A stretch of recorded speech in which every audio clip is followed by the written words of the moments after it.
Hey, what's up everybody? It's Lids, and we're back for some more Hades 2 Early Access The Unseen update. And last time we had what was, by some accounts, possibly one of our best runs ever. Not only did we take down Kronos, we also unlocked a whole bunch of stuff, got a bunch of good resources as well, including a new familiar. So maybe we'll try this one out for this run. Seemed like it was a more offensive familiar, giving us some crit chance, although I will admit, I very much do like the security blanket of having the extra death defiance from Tula, so given the choice, I would probably go with that. In terms of our weapon of choice here, we did take the blades last time, and as I said, we did succeed with those. But if we're planning around which bosses we want to target, then looks like most of these are actually down below in the underworld. Double Cerberus, double Scylla. So if we want to, well, actually, I mean, there was one other familiar, the doggo, that we saw but weren't yet able to unlock, and it seems like maybe next time if we encounter it we would be able to do that, and that was down in the underworld. So if we want to do that, that would perhaps be reason to go after one of these targets, whereas if we want to go up to mix things up, since we did go in the underworld last time, then could stick with the blades, or preferably not go with the axe. Blades, although 2 times in a row, is maybe not the best thing in the world, but it's more feasible for us to take down Polyphemus, because I have had my issues with Eris in the past, even if she is only the second boss on the surface. So maybe we'll go... What was the deal with you? The will of night. That is 4 for Scylla. Okay. Whereas the torches would be only 2. We did try the torches fairly recently, and I was not the biggest fan. We only have 1, theoretically, for 1 fear that we need to use with the skull, which is a little surprising. Does that mean we've never succeeded with the skull? I honestly don't know. Knights prevailed 1. Maybe it was on the surface then? But I don't remember what our preferred aspect was. We tried some of these in Chaos Trials. I mean, that aspect of Millennium is far and away the one that we've upgraded the most. Attacks have more power for each shell you have fired and not yet retrieved. Whereas this one is basically a ticking time bomb in your hand, and then this one makes your charge special kind of crazy. Boons start with +1 level? I do not remember this. Max random bonus level for boons? Is that every time you get a new boon?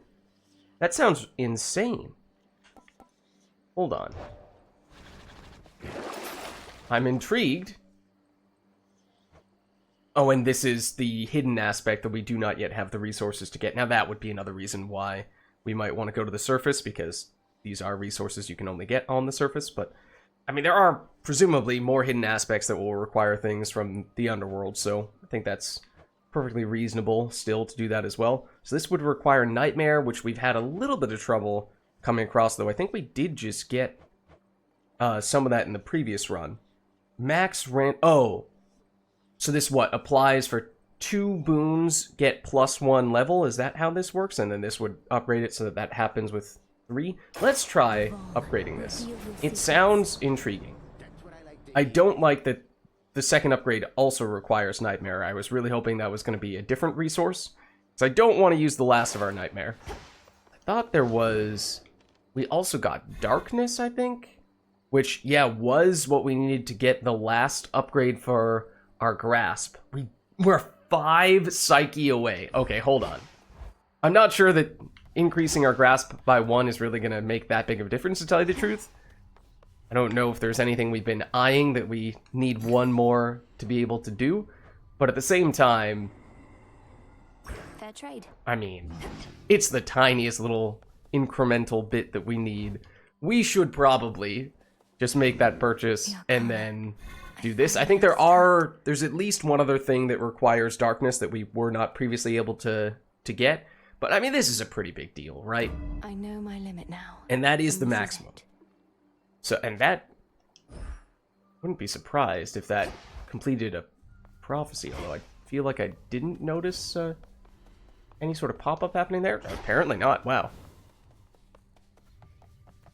Okay, but as I was saying, it does mean we have a little more to work with here. We've 3 to spare. The tricky thing becomes if you're trying to keep all of our conditional Arcana cards active, then that's difficult to do. Because this one in particular, activate no more than 2 cards that use the same amount of grasp. Like, we have 2 that use 1. We have only a single for the 2. I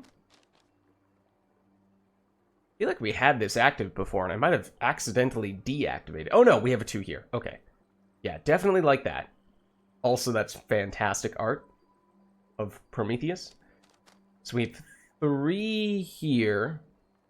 That's really good. I do like that. Do we have a second 3? Because if not, we've 3 grasp to spare. That would be very convenient. 2 chances this night. Turn any minor find into a major find. We might have tried that a little bit. Is there another 3? I'm not seeing another 3. I think we could do this. The Artificer. Or alternatively, while you channel your moves, everything moves slower. There was a time when I think we had this very early on, and it is convenient if you know you're going to be using a lot of magic and charged abilities. No, I'm just looking at the other conditional ones now. Technically, if we get this, we also get this. Hex also charges up automatically. Oh, that is nice. That is very nice. Maybe we do dump you in order to gain this and this. That actually means we now have all of the Arcana cards in a row, which I think was the condition we needed for this. Which means if we were taking any of these just because of the location, we can now swap them around. I think that may have been kind of sort of the case for this guy. Could swap you for this. While you have no Death Defiance, you take less damage and deal more damage. I don't even know if we've upgraded that. I don't think so. Because I do like my Death Defiances, not gonna lie. Alright, so I think we leave it with this then. But it means, yes, we can get more aggressive on the charged attack, or, well, charged anything side. And since this aspect is all built around the charge special, that is a pretty big deal. So let's just hold on. Let's try it out again. Okay, we are allowed to change direction as we're doing that, which would not usually be the case with the charge special. And I also... Is it just a stronger version to begin with? It might be. I mean, it's similar. I don't know if the movement is the only thing that's really... Yeah, what is Sprouted again? Damaging effects from Olympians make this last up to +2 seconds when you next use it? As in, the duration of us moving around doing this is 2 seconds longer? Is that what that means? Maybe? I honestly don't remember. We used it during a Chaos trial, and it worked pretty well for that, but obviously that was just a brief little bit. It was not a full-blown run. I don't think we've ever used it for that. Okay. Oh. That was ominous sounding. Okay, so we only need 1 of the skulls in order to meet the threshold to get the bonus stuff when we defeat Cerberus. So I think we still have rivals active here. We saw this last time. It changes the Hecate fight, makes it more difficult. Technically, it's overkill, but I do kind of like how once you get past the first floor, then you no longer need to worry about this at all. It's, you have no downsides from your fear. So maybe we stick with that. And let me just double check what our keepsake is, because I don't remember. And that's probably not what we want. So, oftentimes... I mean, there was a time when we used this on the first floor. It is kind of nice defensively, give you a little more margin for error. But having that extra gold, you never know when you're going to need it most, but at some point in time, you can be confident that's going to make a difference. It's him. Okay. I mean, yes, It's Apollo. I didn't know Apollo was particularly notable for any reason. You struck a solid blow against the Titans' forces, but they've started to regroup. Still, these types of victories must shake them to the core. Let's drive them back. Okay. So we would like, theoretically, for our special to be really good. That is probably our highest priority. Cast inflicts daze, deals burst of damage before it expires. Daze is defensive. Then after a long period of time, it deals a burst of damage. Oh, we do also have some crit stuff going on from our new pet, new familiar. Yeah, this is really only special. So, and we're not seeing that here. So, I mean, this is the highest rarity. Oh, and it is higher level as well, we're seeing. So that is perhaps even more reason to go that route. Ooh, that, okay. That was very unfortunate timing. Okay.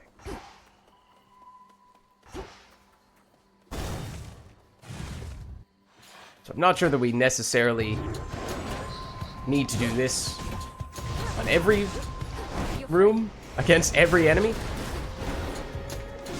Also, it would be useful to remember how exactly things work with this weapon, because it is a little unusual. So yeah, basically the new bird familiar, it marks an enemy, kind of like the boon from Artemis, one of the more common Artemis boons. We more or less get that for free, and then we also have just a little built-in 1% flat crit chance on any of our skills, it seems like. Okay, so we can further upgrade our cast, which, as I said, I mean, we got kind of a good deal on it, but it was not necessarily something that we were planning around, whereas I do think that Selene could be a very big deal. I do not remember seeing that resource before, I'm gonna be honest with you. I mean, I'm sure we've gotten it, and it's just an afterthought at this point. Does the bird pal attack at all directly? I think it does. I remembered reading that.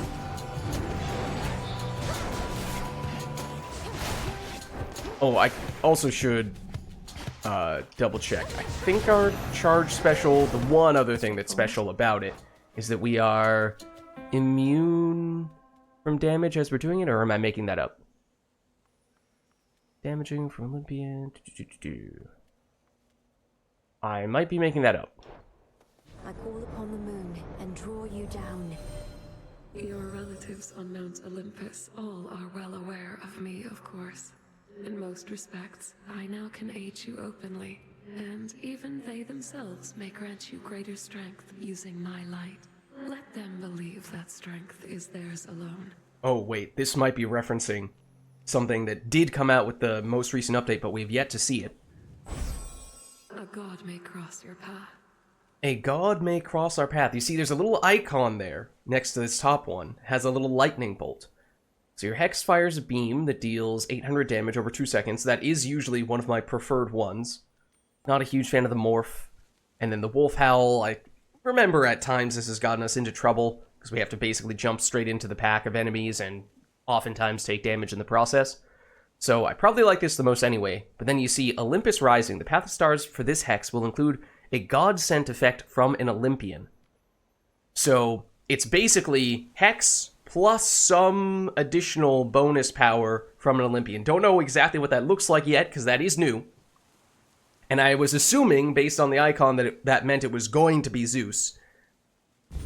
But that may just be the generic one used for, used for every Hex that is influenced by a god or goddess. Now, that being said, Zeus does show up in this room here, and that might not be a coincidence.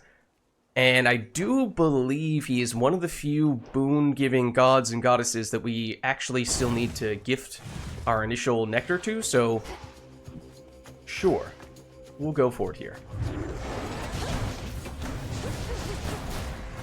Yeah, so basically this weapon, the attack at least, can do some pretty big burst damage. Okay, And the reason why we were able to do that, the hex there, despite us not having spent that much time and not used that much magic in this room, is because we took that new Arcana card. It automatically charges up our hex over time. So that's one of the reasons why we wanted to go aggressively with Selene early. That being said, we have said before, this hex scales very well long term, but it's very weak in the short term because you have to stand still as you channel it, and enemies can and will hit you while you're doing that, as we just saw. Okay, so let's gift here. Would be our last nectar, but I think we do it. Zeus, vanquisher of titans. Your strength has saved our family before. You're most kind to now share some of it with me. Because I do not believe we have his keepsake. This hardly seemed the time to make me offerings. All the more reason I appreciate the gesture, niece. And per the custom of our family, I've prepared something for you in turn. Okay, for what it's worth, I remember this happened last time we were playing Hades 2. This tiny little phrase, in turn, I'm gonna nitpick here.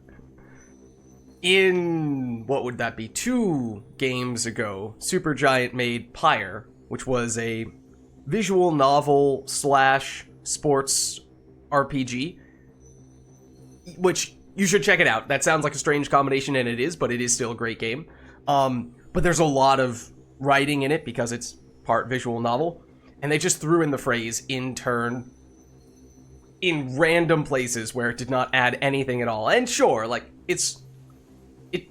you can do that, but it was so frequent and it added nothing to the dialogue that was like, okay, this is too much. This is overkill. So now 2 runs in a row noticing them having that phrase in there, I'm just kind of like, all right, can we take it easy on in turn? You are most generous, Lord Uncle. Okay, but there is the keepsake. Now, as for the actual boon itself, and I'm curious to see how this affects the Selene boon, because theoretically, it may. Word has it that you somehow managed to thwart Kronos just last night. That's true. Although I remain somewhat skeptical because his forces still press the attack, and Typhon shows no sign of slowing down. We have to put a stop to this. Okay, oh. Swap the cast and get a heroic rarity 1 from Zeus. Obviously, level 2 heroic rarity on the first floor, that's quite a bit. But that's more powerful than you'd expect to be able to get at this stage, but at the same time, this is our only boon right now. A little hesitant to sacrifice it to get this. What do we have here? Your strikes emit chain lightning that bounce up to 4 times, but we prime a lot of magic. Not a huge fan of that. That's a lot of magic we're priming. I mean, the chain lightning could be fantastic, but short term that is pretty painful when we only have 90 magic to work with. And we're automatically charging our hex. We are not automatically regenerating magic, and that is an important distinction here. Because if we're trying to lean heavily on the charged special, then that's going to become pretty difficult. I think we will do it. For the long term, at least. But short term, that could make things kind of painful. And here, I feel like, yes, the ashes, they do give us, like, 5 extra life, which is a little bit, but I feel like we've been doing that a lot as well. Yeah, okay, sure. Because it helps us on the current run. I think the bones, actually, we established gives us a little bit of magic. Yes. Oh. Hello. Maybe. Death to Kronos? Come on. I was like, maybe. This will put her in a good mood. In a good mood. No, not this There time. used to be gold Not in ever. the underworld, right in its veins. But Kronos turned it into little coins. All over the damn place now. Okay, what's your point? Lord Charon's going to take care of it soon enough. I give him all the gold I find. Trade for his wares. I think I can do the same if you want to make a deal. Don't worry, any gold I get from you, Charon gets from me. Wait, what? Any gold I get from you... So, oh, she's basically saying, I'm gonna steal your gold and give it to Charon, so Charon's gonna get it either way, don't worry. Oh! Oh, right, we've seen this before. Okay. Hold on. If we decline... We give 116 gold crowns. We do have a lot of money, so it's okay. Oh, and it tells us we have 519. So give 116 a price in gold in exchange for what Nemesis has to offer. We get a Centaur Heart. Centaur Hearts usually cost 125 from Charon, so technically we're getting it at a slight discount. I think that's okay. I'll take it. Hand it over. Okay. Better. Oh. Going. Oh. Okay. And then maybe that was also suggesting that there was going to be a Charon room next door, and that she was going to then steal it from us. So, alright, I guess we won't be spending that surplus gold anytime soon. This is a mini-boss for Hera. I mean, we are, as I was saying, we are pretty weak at this stage, so don't love the timing. You won't stop Okay, me. maybe that was not the best time to nab that, but... Okay, so you doing that. I'm gonna do this. That was also not something that I really meant to do. Nor was that, to tell you the truth. I feel like, especially with you being marked, usually when we fight this guy, we just focus on the dude in the middle first, the big guy, and then afterward we attack all the little guys. I feel like that might... Oh. Okay, to be fair, that would get rid of the smoke cloud. So it would help from that standpoint. However...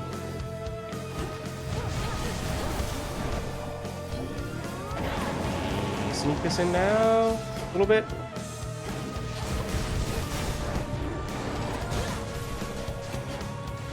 On the other hand, we got rid of the little stuff that chases us around by getting rid of the other guys first. Oh, I did not see you at first.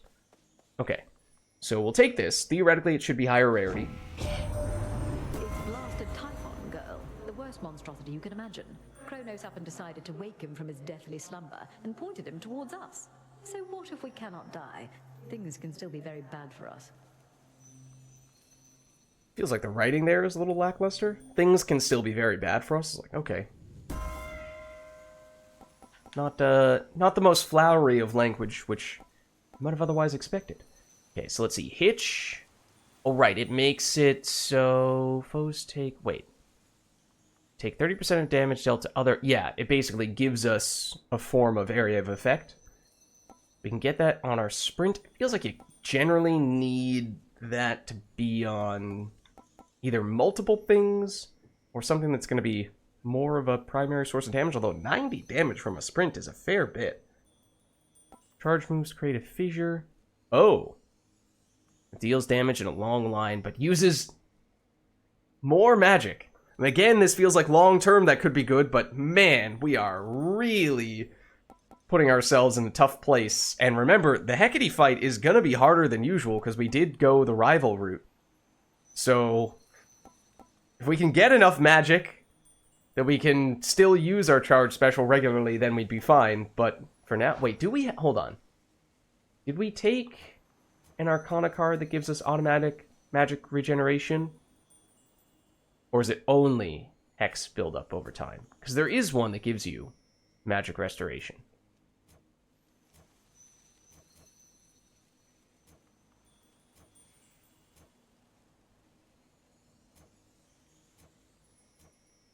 Nope. Okay. No magic restoration built in. So... Ooh, this is really good long-term. I mean, again, it's not the best timing for it, although it would be our third boon-giving god or goddess.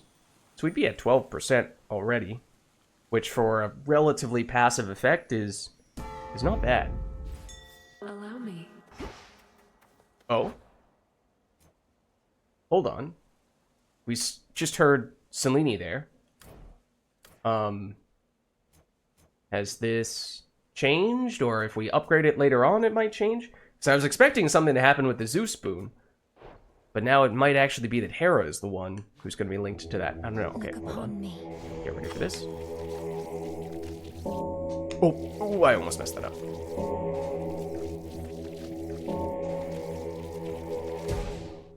Okay, as I said, I think last time, I never know for sure if that last one applied or not. Okay, we do need magic, so this is useful.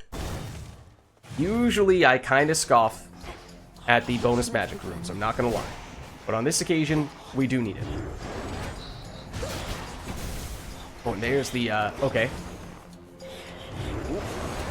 It's the extra chaining lightning, which is the primary reason why we do not have as much magic as we would otherwise like to have had at this point in time.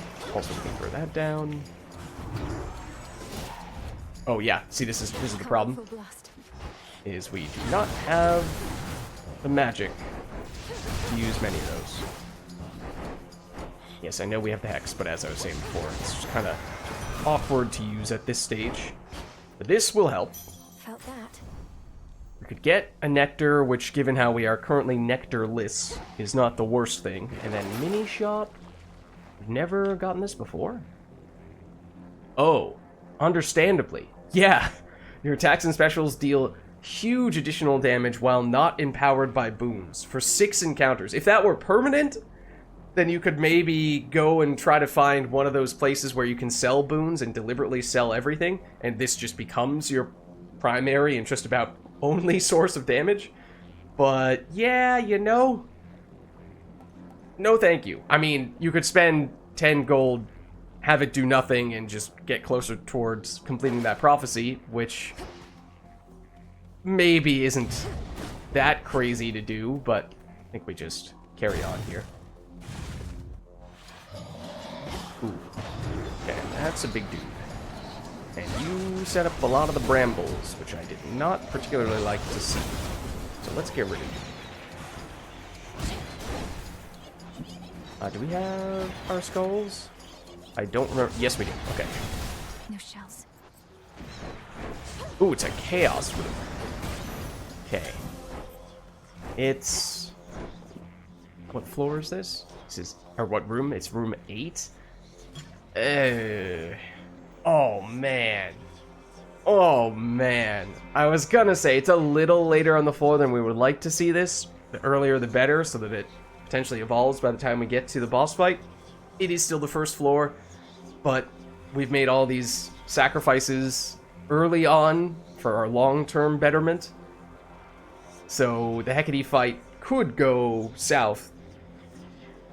I would have probably still said, okay, we'll go for it. But to turn down the hammer and Hermes, both of those are also great.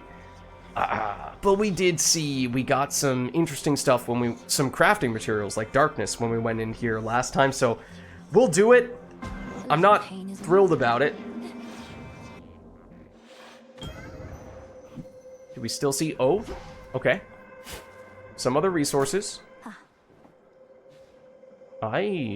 Does not appear as though we ever had that before. Okay, so I'm not sure what to make of that. And we don't need to gift to get... We did just get one nectar, right? I think it is technically... Hestia, I think is the main person who we're looking to gift to next. Then we might have almost everyone who we've... get the keepsake from almost everyone, other than Dionysus, I don't think we've gifted to yet. And he's on the surface, right? So we're not going to see him here. There was a certain rumbling I felt within the depths. You reached your destination, did you not? Confronted Kronos and prevailed. And yet his influence remains. But perhaps the Titan shall relinquish control with further persuasion. Yes. That is very much of interest. Now, of course, we have that crafting recipe in the Crossroads that seems to be more or less the one that is going to cause you to win the game, where, you know, it allows you to permanently defeat Kronos, and it costs the resource that you get from defeating Kronos, so functionally requiring that you defeat him X number of times before you can finish the game. Then the other one is some resource that we have never acquired before. There's a chance it's what we get from planting the seedling that we just picked up, but the amount of each of those resources that we need is currently question mark, question mark, question mark. So even if we had an unlimited number, we still would not be able to do that crafting recipe. I am assuming that it is through a conversation with Chaos that we are going to get that confirmation of what the price is. And this might be the start of that. Right now, it's just boons. It's just normal stuff. Let's see. Next encounter, 3 encounters, we take extra damage. So bear in mind, the downside of this boon, we are probably still going to have in effect for the Hecate fight, and we will not yet have the positive aspect active. If we cast, we take 5 damage. Afterward, we get a sizable chunk of magic. We're not quite as desperate on the magic front anymore, now that we did get a magic bonus room, but that would still double, more or less, the amount of magic we have to work with, so that would be nice. Does still feel like getting magic restoration of some variety would be the ultimate solution, so I am tempted by channel our charge moves faster. That is very nice for our charge special. And then this, earlier you get extra gold, the better. It does mean 4 encounters without gold, but I don't remember if you get much of any gold from boss fights. So maybe we do take this. The downside is, I mean, long term it has some implications, of course, but it's not going to directly hinder us in the Hecate fight, which, as I said, I oddly enough do have some concerns about. So soft, divine. Coinage. I spin Okay, but we don't get coins from that either. comes my And that way. also means we don't have any reason to open up these things, I don't think, because occasionally it spawns in enemies who you can defeat and they give you a tiny bit of gold. I don't think they ever give you anything other than that, though. So what's she truly like? Gray-eyed Athena, as wise and calculating as they say? To think she's supposedly the sensible one. Is she the one who turned you into a spider? Because we were talking last time about how the gods did that to her. I don't hear from her, quite like most of the rest. She must really have her hands full, holding back the Titans' armies gathered at the mountain's base. We see her on occasion, but yeah, not often. How very noble of her. Do feel free to let her know Arachne's still alive and well, and weaving even better than before. Yeah, does seem like there's a little bit of bitterness behind that. Okay, let's see. Casts deal huge extra damage, but not a lot of armor. Much more armor makes us use less magic before we need to recharge the Hex. Oh!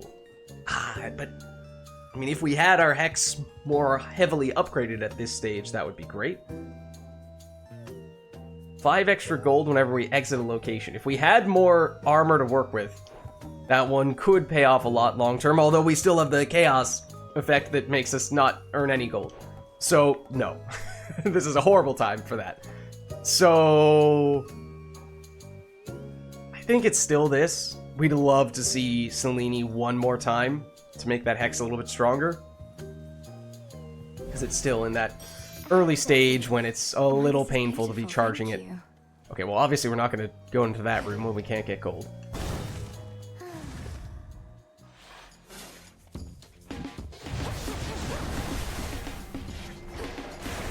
Or patience. Ooh, okay, you have friends. No? I am kind of still leaning on the attack a lot, despite us not having an attack boon. In part, because although obviously the charge special is the ideal thing that we would use, we don't have a lot of magic to work with on that front, so ooh, that does last longer now, though, as we were reading previously. We did it, Rocky. Rocky. Okay. This is probably the penultimate room. Yeah. Pretty sure it is. So, we missed out on a shop previously. I mean, doubling up on a shop on a single floor, sometimes not the best thing, since, you know, any money we save by not spending on this floor, we can probably then use it on a later floor. So this is probably a free Poseidon boon. This one... I mean, we could really use an attack boon of some variety. Having any sort of attack boon would be nice.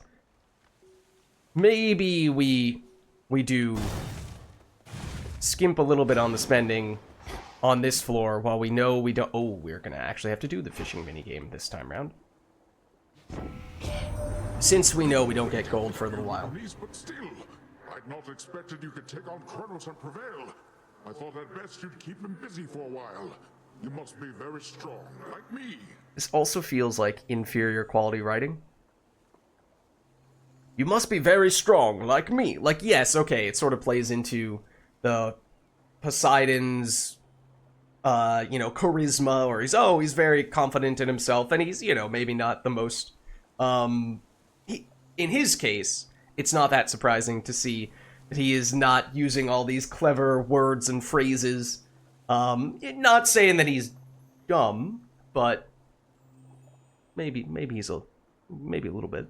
But it just feels like I'm very used to having much higher quality writing than this in Supergiant Games, and they did add a bunch of dialogue in this most recent update. I don't know if this specific line is new or not, but it does raise some questions as to whether the most recent editions are of the same standard as what previous dialogue has been. And that does, if so, or if the quality of the dialogue has deteriorated a little bit, and, you know, maybe I'm being a little critical here, but it does raise some potential concerns for the conclusion of the game that we have yet to see. So obviously that is important. Okay, so this is getting that free bonus level from you. I don't know what happens if we say no to this. Will we still get... Does this count as one of the options, even if we pass on it? I don't know. Ooh. I would love for this to be higher rarity. Or rather, yeah. I mean, it's still rare, I guess, but since our special is going to be so important for us, I do like the knockback, though. I think that is very convenient, because otherwise it can be a little dangerous using the special on this weapon, because it does get you right next to the enemies. So I think we'll take it. Yes, it's rarity versus level. I mean, we've also seen in the Chaos Trial for Poseidon-based stuff that this can get insane if you level this up and rarify it up, but I think we're going to stick with this. And then... It's been a little while since we've done this, so I can't say that I remember 100% how it works, or that I'm confident with it, but we're going to give it a shot. As soon as to be found.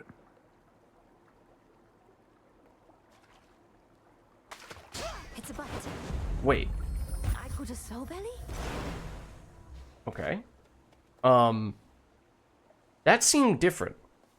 That was the way that the fishing minigame worked in Hades 1, but I thought I remembered in Hades 2 they changed it up a little bit, made it more difficult and at least complicated. So I was not expecting that. Yeah, I think it's probably easier, but okay, we'll take it. This is the Hecate fight, and as I was saying, since we went the rival route, she is stronger than before, and we are not that strong right now, which does give me some cause for concern. Mustn't keep her waiting. Not that I think we're about to die, per se, but I hope we don't have to use a Death Defiance here. That would be unfortunate. Birds seldom take to Erebus, if they can even make their way. A spy, I thought at first, but no. Perhaps Selene sent him down to you. Oh. Yeah, did we have any information about how we came across the bird, other than, of course, we stumbled across him? This is Rocky, whom I found in a secluded glade nearby, all on his own. I know better than to trust inherently, though felt a strong connection to this one. I likewise sense no ill intent from him.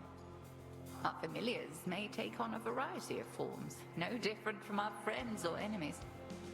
Let's see how well this one keeps up. Let us see, indeed. Oh. What? Excuse me? I was... Okay, well, there go almost all of our resistances. I was not used to it saying dark side. I was like, what is the dark side? Also, I just kind of assumed that this was going to be the same, exactly the same as the Super Hecate fight that we had last time around, but that may not be a safe assumption. I don't know. is definitely busier than the other normal Hecate fights.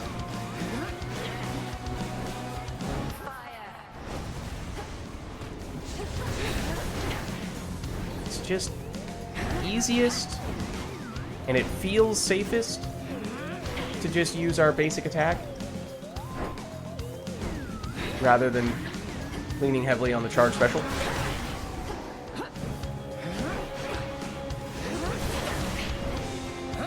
And the Hex, yes, obviously I saw that it was active almost immediately, but as I was saying before, it's a little bit of a trap. Whoa! Not used to seeing that. That was, speaking of Hexes, that's what the Moon Howl, or whatever it's called, looks like when we use it.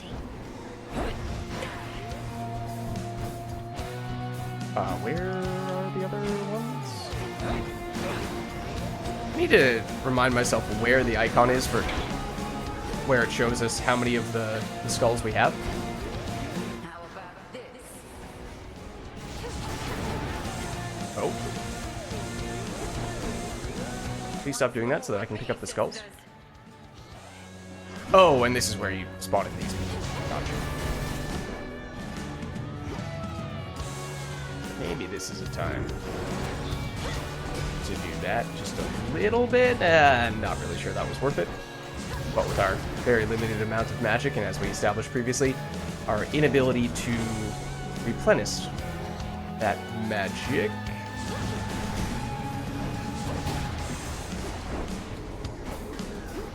She trapped me in that corner before. That is just enough area of effect.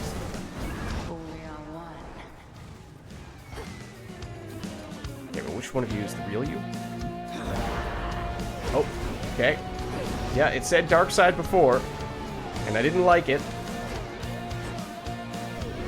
This is a bad idea, which is why I'm not doing it anymore. Okay, that quite literally trapped. There's absolutely nothing I can do there.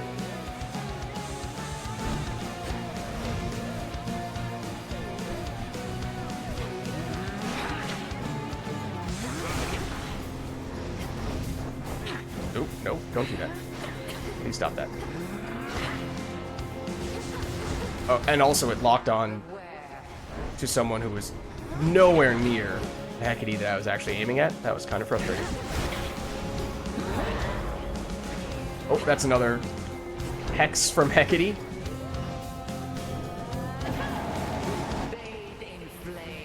Nope. Please don't. I'd rather not. It's just not my style.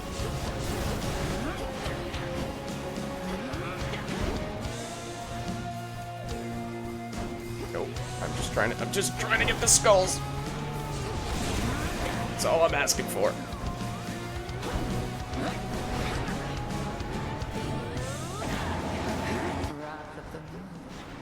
Indeed.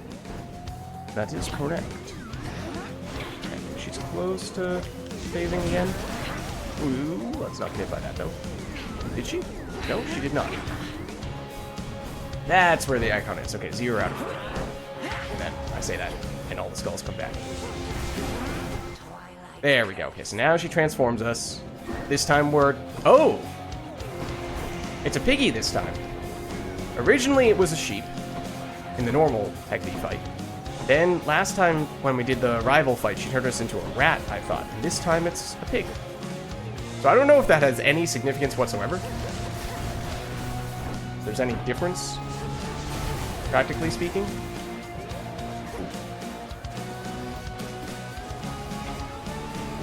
I would like to get those skulls back. Por favor, thank you. I have more hexes up my sleeve. Oh, I'm actually curious if she would hex us again if we stay in this phase for a long time. Part of me wants to deliberately prolong this phase now just to test that. I do not like that corner. As I said, it has punished us before getting stuck there. You are the real Hecate.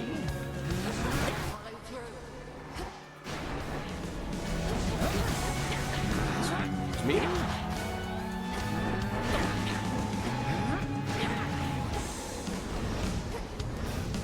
It's kind of hard at times to find safe places to attack her from. since she has all of her friends. Ooh, I did not realize that area of effect was going to be that big.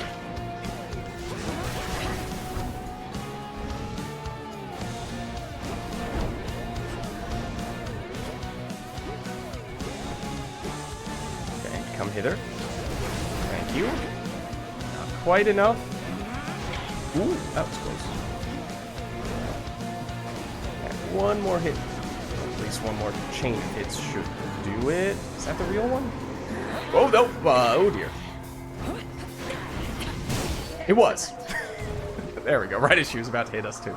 Okay. Certainly slower than I would like that to be, but wanted to play it safe. There it is. Given how that was the more difficult version, and given how we are still kind of waiting for our build to pop off. Having revealed more of her vast experience, the Witch of the Crossroads leaves the Princess of the Dead to contemplate the limits of the knowledge she has gained. She must know so much. I suppose so. We also do still have the armor, which helps us charge up our hex more quickly, which, long term, if we can keep that a bit longer, would be nice. Once the hex is a little bit better. No Chronos this time? Oh, I was really expecting him to badmouth us. Don't need that, but we'll take it because we have to take it. Don't need this. We probably would have preferred to have used this to get the Psyche we were missing, but oh well. We passed... Oh no, we did do a Chaos Gate previously. Okay, well, as I was saying, earlier in the floor, the better. If we do this now, that means it shouldn't be active for the next boss fight. Okay, this is a simple keepsake from Zeus, along the lines of the other boon-giving gods and goddesses. So this, I'm assuming, is Hestia. I'm not sure who's this is. Oh, that's probably Dionysus. And then, do we have one from Echo? I don't think we do. I think this is Echo. Yeah, and that would make sense, because Arachne, Narcissus, kind of goes in order. Next would be Echo, and then it goes to the sort of equivalent of those people on the surface, or at least Heracles, then Medea, who is basically the surface version of Arachne, so on and so forth. Okay. Anything else we wanted to get? No. We're good. We're good there. Okay, and the Chaos boon that we took before, yeah, means we have 2 more rooms in which we don't earn any gold, but then after that we get more. So that should pay off in the long term. Closer to Tartarus.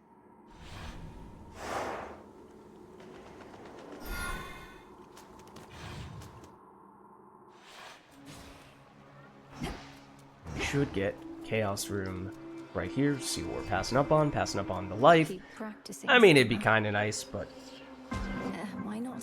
We paid for this one. We get the free entry. We get the darkness. This is what I was hoping we were going to find in the previous area. I mean, if we're getting some form of crafting material every time we go into a Chaos Room, then that legitimately does make me much more inclined to take Chaos whenever we see it. Obviously, there are still some, if it's, you know, the room before the boss encounter, then I'm going to be a lot more reluctant to do it. There are still some situations where it's not a good idea, but ooh, high rarity stuff here as well. Let's see. We sprint slower, afterward we sprint faster. Straightforward enough. Being slow on the sprint is definitely a big hindrance, though. Next 3 boons limited to common blessings. Afterward, our attacks get what is close to the equivalent of 1 boon worth of damage. Next 3 boons we find we have 1 fewer option to choose between. Afterward, we get a huge special damage boost. I think I would rather take this. The boost is bigger. I know I've been leaning more on the attack as of late, but long-term would like the special to be the centerpiece. And I would like to believe we can get away with having one of the boon options being taken away for a little while. I think we do this. Very well.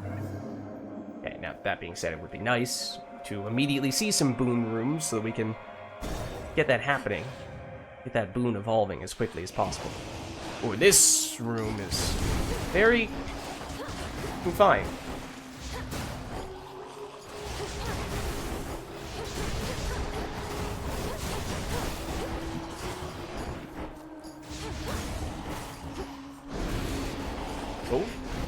Sure. Go after him. Also, maybe this? We are immune when we're doing that. Okay, that was extremely helpful. And I do see you. Okay, well, we'll nab this first. Does give us a little bit of magic. That is useful. Oh, I honestly somehow did not even notice this. Rocky, go. Oh, and right. He does that automatically. But this is one of the reasons why I'm not thrilled about using him. Is, you know, we could have mined that ourselves, and we get exactly the same amount from it. I think it's 3 regardless. So, he's not really helping much from a bonus resource standpoint, whereas when it comes to Tula with the fish and Freenos with the shades, like the one we're about to do, if there's a mini-game, it is not guaranteed that we succeed at this mini-game. Ooh, especially if I mess up like that. See you in the crossroads. Oh. For what it's worth, the hex button is the same button as that last little command we were supposed to do there. Okay, so this kind of stinks, because we still cannot get any gold for one more encounter. So this is no good. Spending, I mean, we are expecting to get more money long term once that boon evolves. We're not far away from that. So you could make a case for this. Or we try unsealing more. Let's do this, and then we can get closer to evolving this. Assuming that we're able to purchase a boon here. Oh. Ooh. No, we... we're so close to being able to get... I want all of these, because these are all extremely good. But we are so close, but cannot quite afford all of them. That stinks. That is such a tease. We have to pass on one of them. I think it might be Hera. Can't say no to the hammer. It is the most expensive, but you can't say no to it.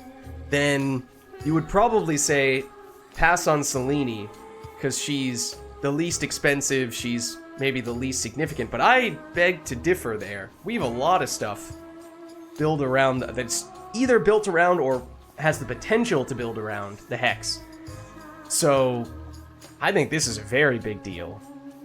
And then this is mostly just here for the sake of progressing this boon. But otherwise, we aren't dead set on going all in on Hera here. I think we're skipping Hera. This one I think we'll only get 2 options. Oh, this doesn't count. Okay. Special deals huge damage to armor. I think there is a mini-boss room as one of the options next, which usually is the most significant place where armor exists. Specials launch you head faster and deal plus 50% damage. That is intriguing. We have seen Wide Grin before. If you're using an attack build, that can be fantastic with this weapon, although this aspect is more catered toward the special. And since we can move around with this aspect while we're doing the special, I think being able to go faster with it is a pretty big deal. That might kind of be ideal. Just smile. Okay, now let's do this. I think I'm okay with passing on Hera. From the heavens themselves. And we are expecting something interesting here. Your Hex can be God sent. Fire a bigger solar-infused ray with plus 500 power. Okay, so that is based on Apollo, not on Hera, not on Zeus, which were the 2 we were expecting. That was the first boon that we received. So maybe that's what dictates it, or maybe it's just randomly selecting from the various gods and goddesses you've gotten boons from before. Now, the tricky thing is, though, one of the main reasons why I took this Hex was because I like the, what is usually final upgrade that allows you to cast it while... and still run around while it's going off doing its own thing. And this seems to have replaced that. So that does legitimately concern me. Okay. But I guess we're gonna head there anyway. It counts as a duo boon between Selene and Apollo, I see. So that would suggest this is a fairly rare thing that we should not assume is going to happen on every run. So after our Hex, we deal more damage. Whenever you use Hex, gain armor, which actually, while we still have the armor from Arachne that gives us better Hex charge up, that is actually kind of significant. And if we are not expecting to be able to get that ability to run around while the Hex is active, then armor while the Hex is active helps us tank whatever hits we might be taking while we're standing still. Usually I like these a lot, but we do have an Arcana card that is helping us do this already. Getting more would perhaps be even better still, but it's not as urgent. So I think, oddly enough, we might go for that. Okay, well, but we get some there.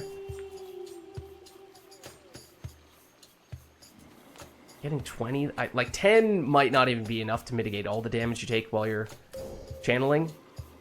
Also, what is this? Oh, it fires for additional second. I mean, you've already seen I've had to cancel out of our Hex early most of the time.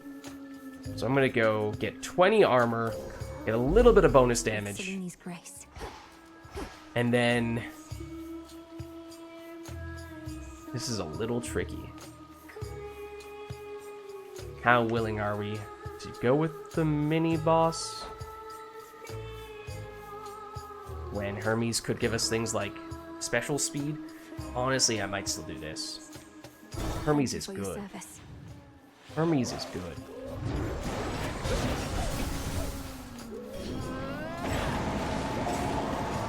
Okay, I did cancel out of that early. I'm not really sure if I needed to, per se.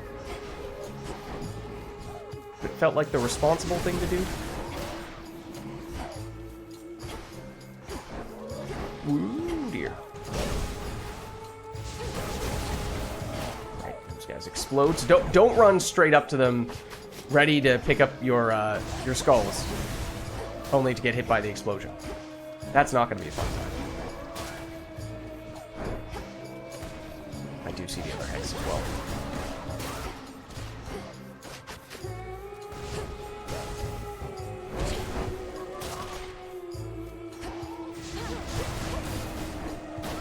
Oh, I was about to say that there's the Chaos Moon evolving. Okay, so that's good. We now get the bonus gold. But yeah, we did that so slowly, I thought there was still going to be another wave. So this could be interesting, but let's nab this first. Poseidon's blessing done you any favors yet this eve? Mike's claiming it'll make you nigh invincible, but here's a little traveler's insurance just in case. Uh-oh. Foe projectile speed lower. Okay, I think that's fine. Passing on that. And this is possibly only the first boon that's getting affected by that. Channel your charge cat. No, I want the special. I want this to be the special. Dash more frequently. I mean, it's fine. It's potentially quite good defensively. Ooh. Normal Poseidon, mini boss for the other ones. I mean, I kind of want to try to maintain the armor as long as we can, which is one of the reasons why I'm being a little conservative with the selections here. This would give us a palm if we can clear it out without taking any damage.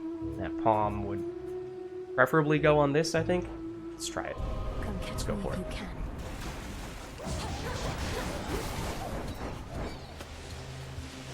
That's convenient. Oh, I almost completely screwed that up. That was supposed to be an attack. Well, don't like where I'm stuck right now.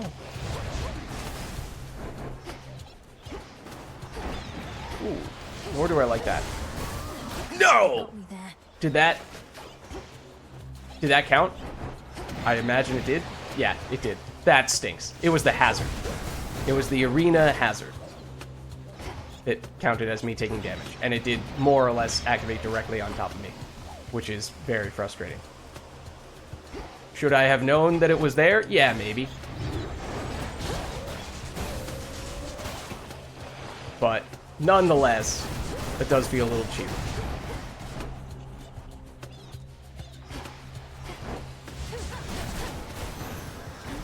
a consolation prize. All right. I think that's exactly how much damage we took. Except it went to our armor, not to our health, so that did precisely nothing. So yeah, that stinks. I'm kind of in a similar situation here. I feel like I would like to have Poseidon be the center point of the build because we have that on our special, and I like the idea behind having knockback on that special. So if we can have other things like bonus damage when we knock enemies into barriers and stuff like that, then that is kind of, I think, the ideal outcome. Now this room seems like a good place to use that, except that it did not last as long as I expected it to. So we did land right on top of all of them.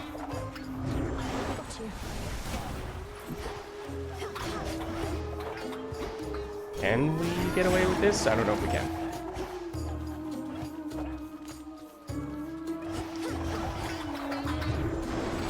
Made an interesting sound effect there. Okay. So now we go here. Hear me on my authority. No! Is this more or less exactly what I wanted? Probably. Yeah. High rarity and everything.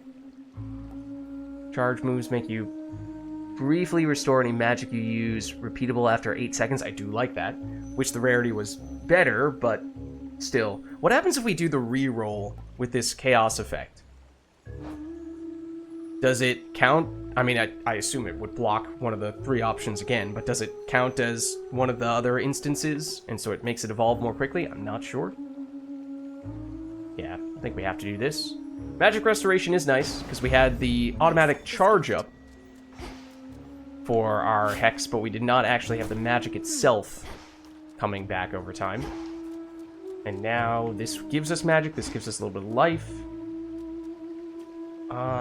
So we're on, now that we have some Magic Restoration, ideally it would have been higher rarity, but we might be feeling okay on that front. And it comes back every 8 seconds, your ability to do this. Your charge moves make you briefly restore magic you use. Oh. Okay, hold on. The phrasing is a little confusing here. Once you see the magic flood duration 4 seconds.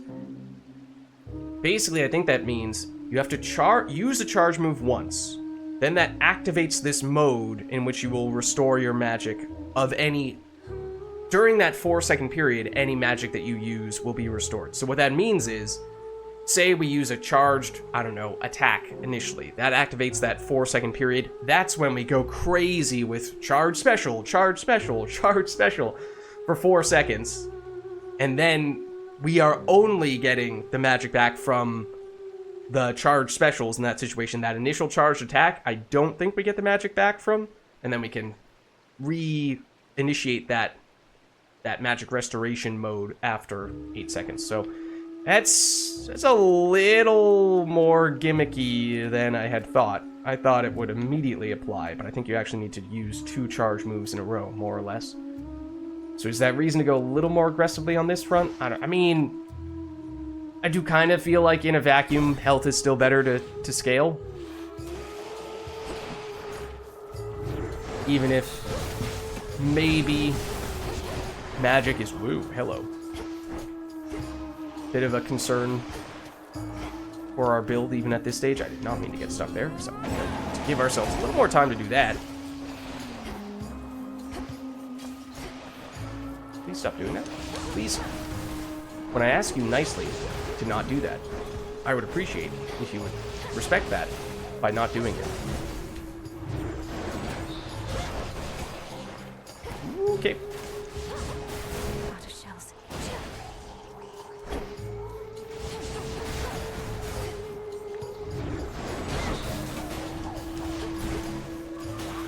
Ooh, we are not done. We are very not done, in fact. Yeah, I know those stun, but they don't deal damage. That's not really what I meant to do, but you know what? They were all clustered together, so we'll take it. This, however, that I do.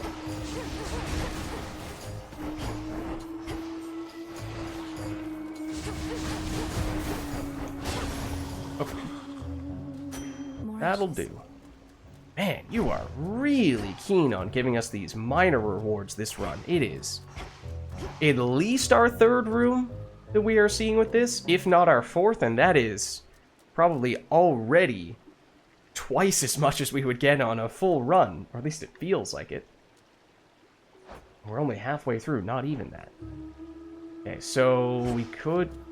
When this happens, I think that means all these other ones are going to be the same category of reward. It's not like this is going to give us a boon and this is going to give us a shop. It means this is ashes, this is going to be bones, this might be psyche, although I think they got rid of psyche rooms, so I forget what the other option would be in that case, but point being, it's not like we're going to get something that is dramatically better and of a totally different category. Yeah, we had a little bit of trouble last time we found ourselves in a room with all these guys. I thought that the charge special would make quick work of them. It sort of did. Not quite to the extent that I was expecting.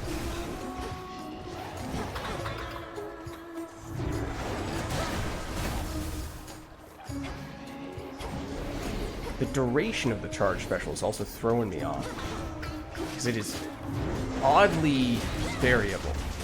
There's times like that where we were able to go pretty far for pretty long, and then there are other times where seemingly we're not able to go anywhere near that far.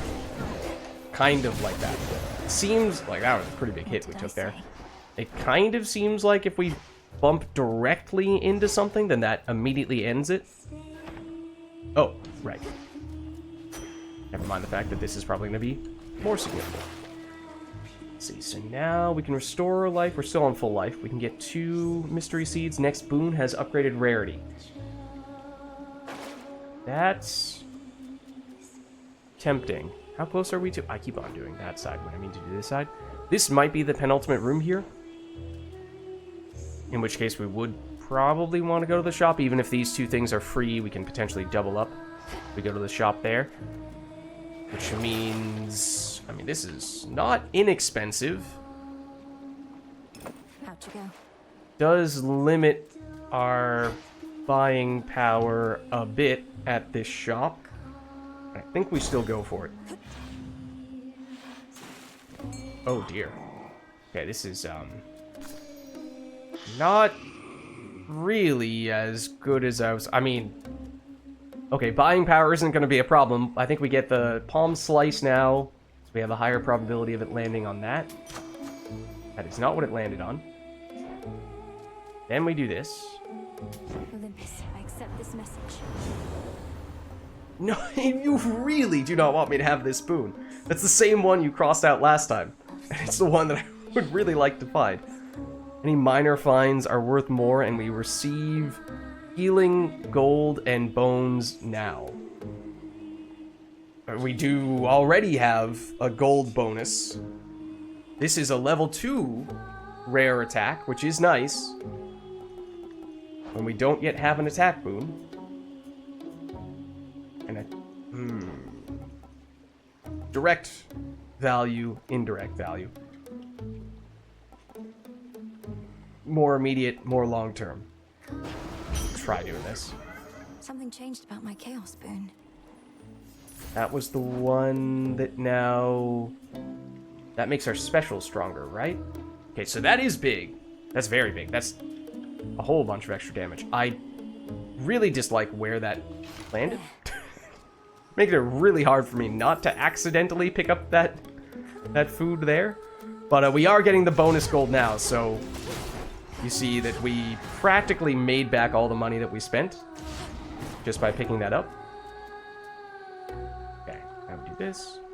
Here, fishy.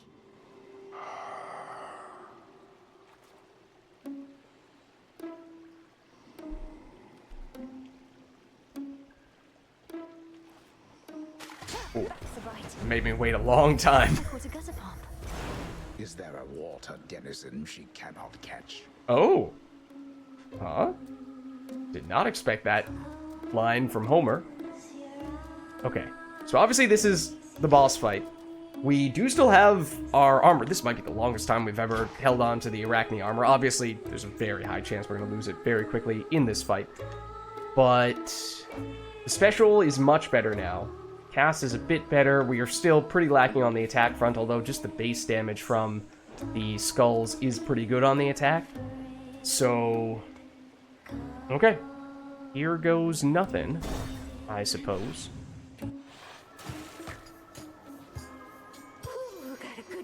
about this evening's show. How about you, gals? The crowd is all worked up. And look who else. You likely sense the testament of night. Those who threaten the underworld are to be cast into obscurity. Such is law. Wait, what is the testament of night? Is that the fear system? Because remember, we made Hecate stronger. We did not make Scylla stronger. It should be normal Scylla. We've never been bigger, and our stars are rising with each and every performance. And we're about to make this one to remember. Okay. Is everybody So I was talking a little bit earlier about how it felt like some of the dialogue we were seeing. Oh, I didn't realize I was gonna hit that right there. Some of the dialogue we were seeing, possibly some of the newer dialogue, felt a little bit inferior to the things that we had heard in the past. Scylla is a good example of this character has really good dialogue. That is the quality that I would like to see on the regular. I kind of trapped myself in the corner there and kind of saw that I was setting myself up for that.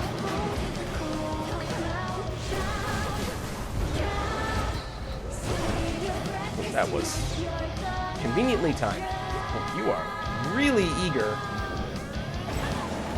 drummer lady. That's not where I wanted that cast to go.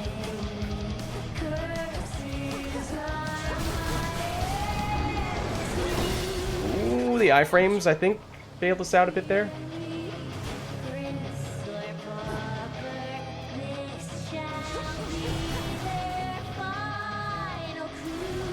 I think the drummer's immune. Seemed like that was the case. Oh, do we have damage on our sprint? We do, don't we? I kind of forgot about that. Oh, what was up with that muffled Scylla there? What was the reason for that? I mean, it sounded cool. I'm just not sure what the reason for it was, because usually there's some cause for the music to change.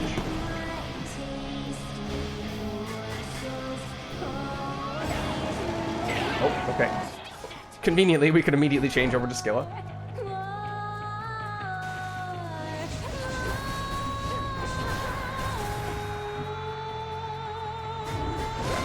A little optimistic. Fortunately, the iframes did help us out there. There we go. Sometimes the angle on that is hard to get just right. But we only had one? There are the other ones. No, I wanted to get the skulls back. Don't mind me. I like how the ones that are immune, like the Keytars right now, still follows us. Still turns when we do this. It just looks so ridiculous. Which is like, she's not gonna attack us. She's frozen in place when she's immune like that.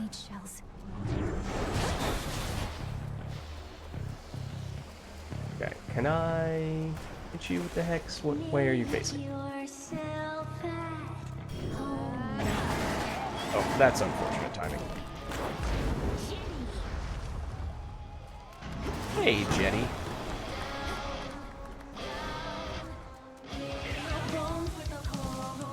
I feel like it's not often we hear the guitarist as the featured artist.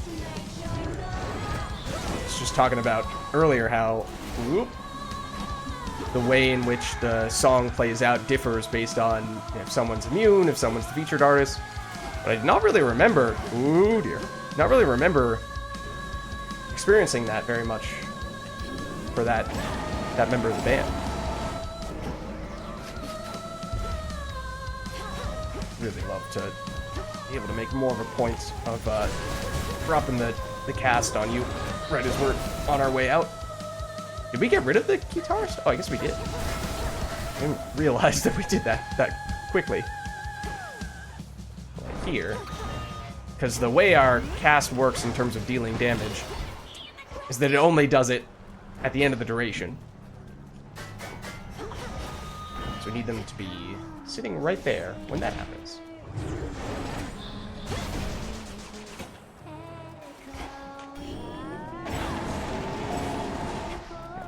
cut that a little bit short. It was our familiar that actually changed the phase.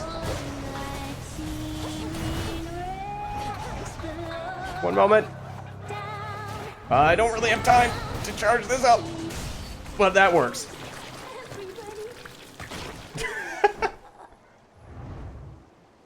Sing about that. Hey. And we still have our armor. Wow. In we go. We'll take that.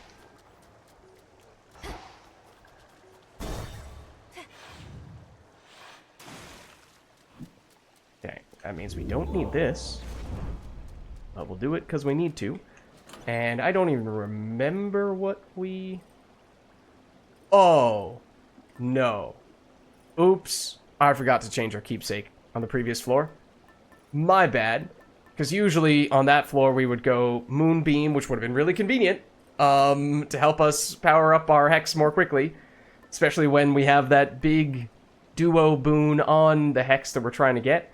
So, because we were getting no additional value from this for holding onto it for 2 floors. I think we will probably do this here. The good thing is that we're still on full life, so we don't need anything defensive at the moment. And sometimes on this floor, this would be around when we would say, okay, is there a specific god or goddess that we're trying to target here? And we'd use their keepsake to make that happen. Maybe we're fine on that front, so we'll just take this on this floor, and then, as per usual, the plan will be Luckier Tooth on the final floor, especially since we don't have that extra Death Defiance from Tula this time around. So, I'm sure we've probably done that before. It happens. A little bit unfortunate, but in the grand scheme of things, I think it may not actually be that big of a deal that we missed that. Okay, so... only thing that could potentially be useful would be that... honestly, I think we take this. Because we have the bonus gold. So, you know, we can probably afford to pay an extra 10. There was a point in time earlier on in the run when we had to skip something because we were just a little bit of gold short of what we were looking for, but that was before we had the bonus gold. So hopefully now gold is something we can be pretty aggressive spending. I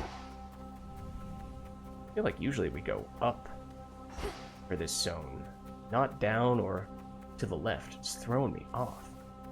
Where do we exit? Maybe I just took the single least efficient way around. Okay, I think that is definitely the case. So, like the Selene a lot, because between Moonbeam and this room, that should make good progress. We could probably get to the end for that super powerful option. We won't be able to get everything, but that is the big thing we're trying to aim for. I do still have some reservations about that, given how it means we can't use my favorite upgrade on this Hex. No need to engage. I disagree. Because I would like that. Woo! Oh, yep. I was gonna say, it was nice how the previous one did not hit us. It was out of range. Oh, and then you make me run into that. Nope. Nope. Stop that. Alright. Enough of you. I have had enough of you. Stop that.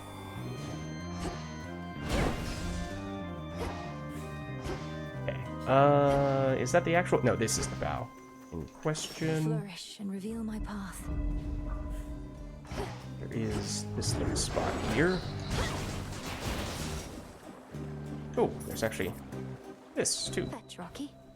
Which Rocky can get for Thanks, us. little one. I don't remember to what extent we really needed that. Okay, now, one thing that I always forget about on this floor that is, at times, somewhat significant is that, please stop doing that. Please stop doing that. I was trying to make a point. Excuse me? That blocked me? That little crater? Oh, I guess it was technically the place where we had broken that rock for the ore.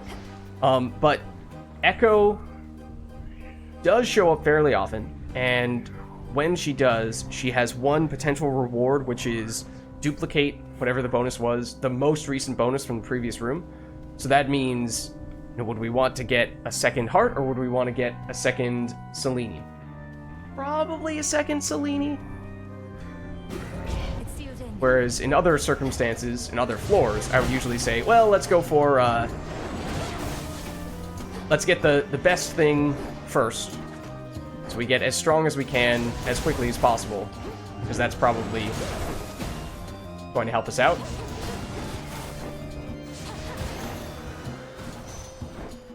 But this floor, at least until you've seen Echo, is kind of an exception to that rule of thumb.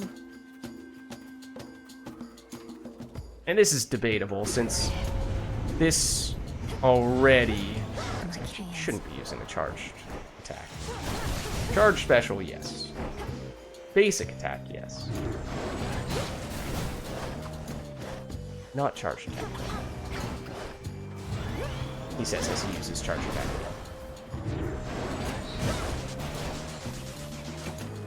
Excuse me, sir.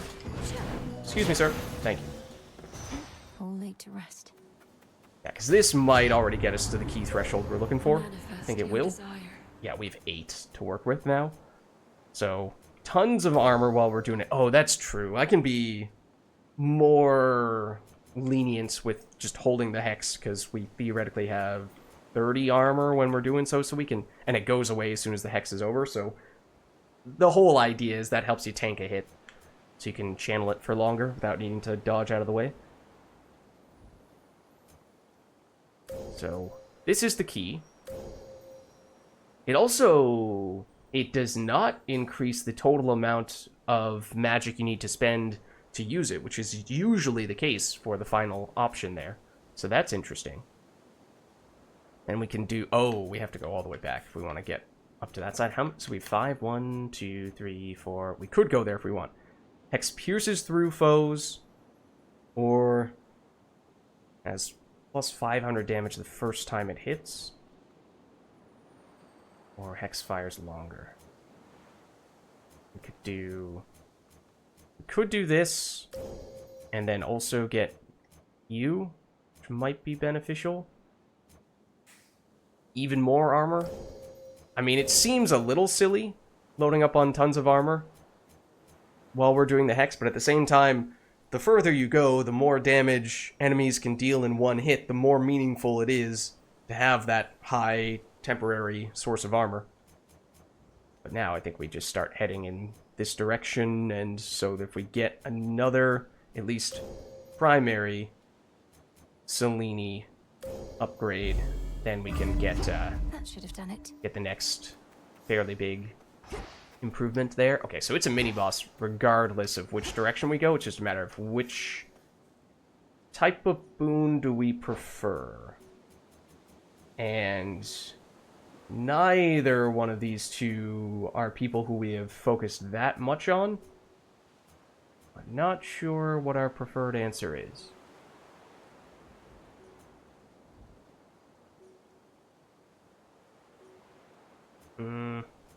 Oh, it might be Hera. Where is the... It might be Hera because of... Where is it?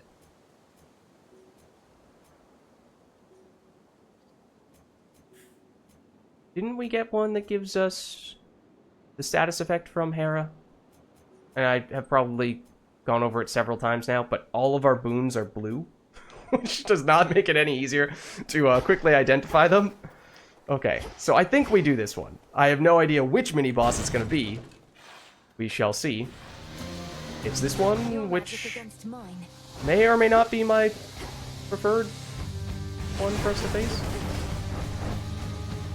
I feel like it probably is. Ooh, you did not die. Okay, now you have.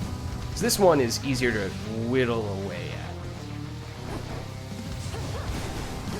This one you can kind of just take one step at a time. And it doesn't feel quite as daunting. Theoretically, there are still a lot of those projectiles, or whatever you want to call them, chasing after us. Oh, come on! Okay, well, don't trap myself in a corner.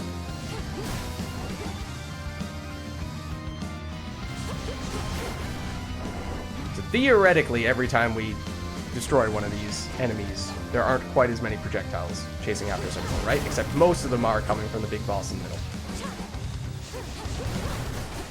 So, obviously, that one is...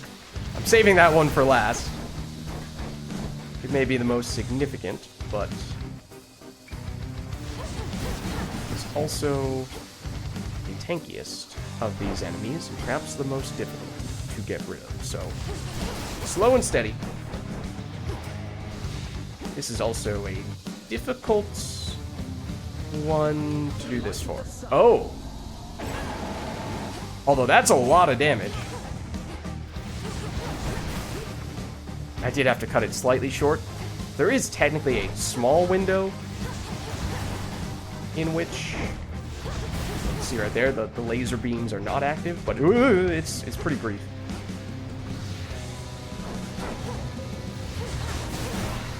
So much for silken armor. No, we just lost it. Oh, that stinks. We'd held on to it for so long, and that was, I think, the first instance of damage we took in this encounter. That was enough to get it. That stinks. Yeah, love if I'd actually hit you with... Oh, right. I keep on treating it as if we have the, one of the upgrades that allows us to change the location of it, which is not the case here. I usually like snakes. Oh? Not sure if that's a reference to something. Hear me. That's totally out of nowhere. Okay, let's see. So hitch. I thought we had something already that does hitch. Thought that was the one thing that we had from Hera already. But we have so many things that are rare or have a blue icon that it's kind of hard to differentiate, but despite seemingly having gone through all of them, or maybe I'm just, you know, confirmation bias, looking for hitch and not seeing, or I'm filtering through looking for the word hitch, not seeing it, and I'm just glossing over what our actual Hera boon was in the process. Charge moves create a fissure that deals damage in a long line, but uses more magic.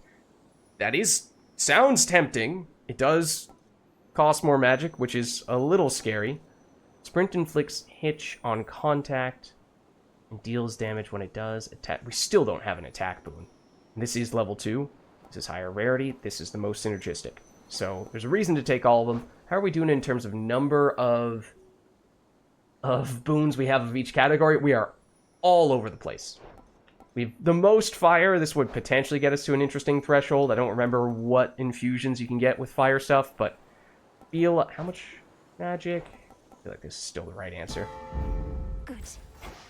Oh, speaking of Echo, well, now we don't have any control over which boon we have going into this encounter. Oh. Hold up. Prepare, fishy. Indeed.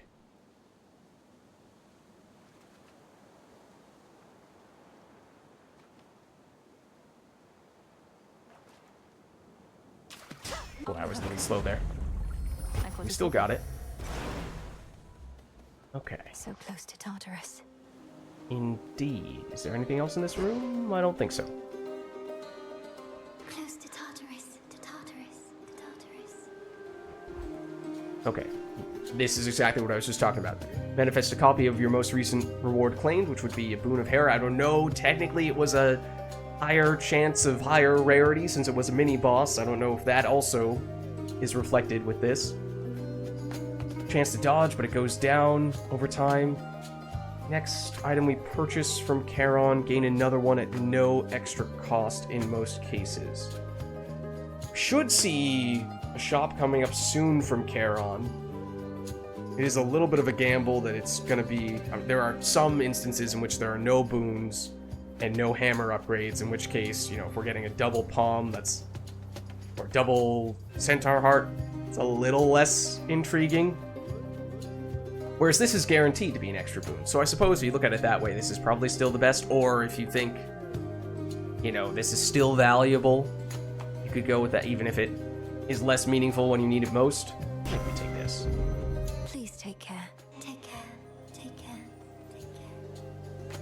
Olympus, I accept this message. Accept this message. Oh, okay. I thought I remembered there was one infusion that helps when you have your boons all over the place. And as I was just saying, we do have our boons all over the place. We do have at least 2 of all elements. Our common boons gain rarity. That's common. But that's about it. Okay, I mean, going forward, that would be helpful. Although, actually, hold on, what is this? I don't remember ever having seen this. Make 1 random boon become heroic and give it +2 levels. Honestly, I mean, this affects 1 boon and might affect some boons going forward. This looks like it could be far more impactful, because it's 1 boon as well, but it's a bigger upgrade and probably more meaningful. Certainly, at least if it hits this. If it hits that, we get a whole lot of levels on it, but that's maybe not ideal. I don't know. Let's try this. I think we go with this, even if the infusion is technically a little bit rare. Wave Flourish. That is what I wanted. Okay. Very nice. Special, highly upgraded. I thought I just heard a sound effect, as if there is still some kind of bonus resource in here. Am I completely making that up? It might be over here. It is over here. And it's you! It's the Hound. Okay, this is one of the main reasons why we wanted to go down again, because we thought we might get the chance to chat with you. I've not seen Gali anywhere, have you?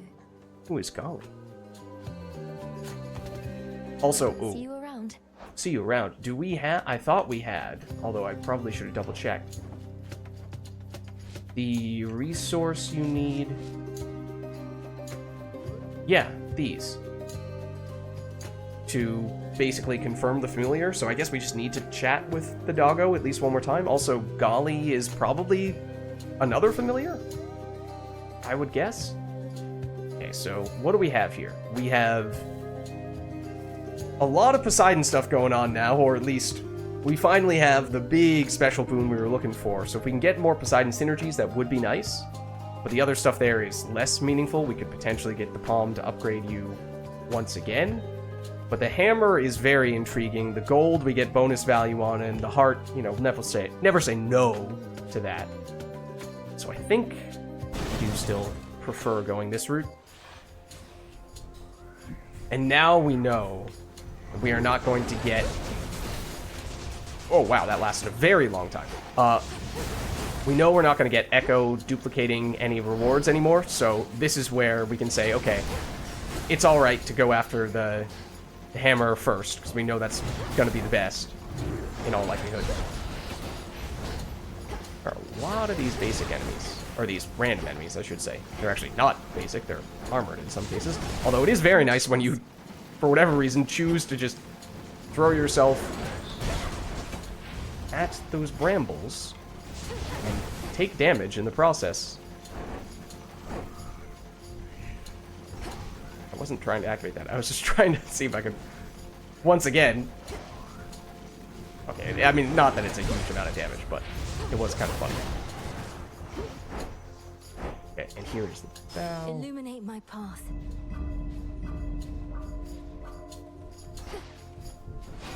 Little life? Oh. Little Celine. It's very nice.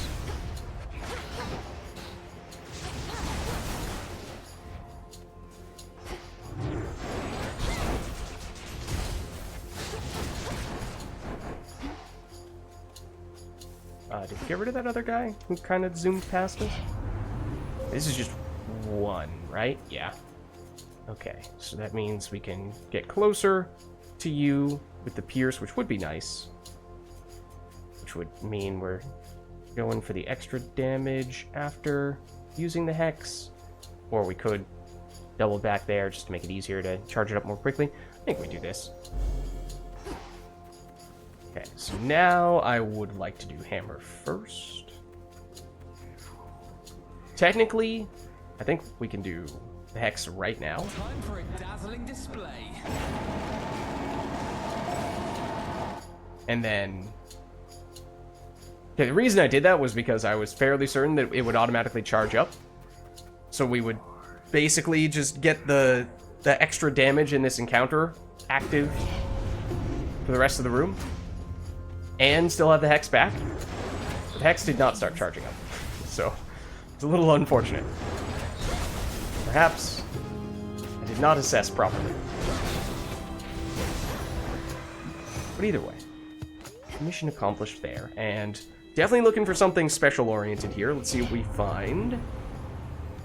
Extra shells, which for the attack would be fantastic. Special damage against armor, which, I mean, it's not a lot of time to benefit from that, even if we haven't taken it yet, because, I mean, well, yeah, as I was saying before, mini-bosses tend to be the primary armored enemies. There are still some basic enemies who are sometimes elite versions, armored versions, that could still pop up later, but specials have plus 30 base power, and we take minus 30% damage while using them. I think we take that. I mean, that's flat 30 damage, which would then get oh, this is also flat damage.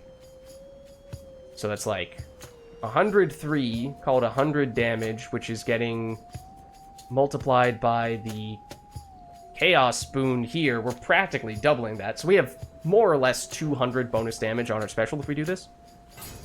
But I think that's Another 2 remain. just about all we could ask for. Guess we'll take this. Okay, no, it is not the charged attack we want. It's the charged special. Thank you very much. Could you not do that, please? Stay where you are.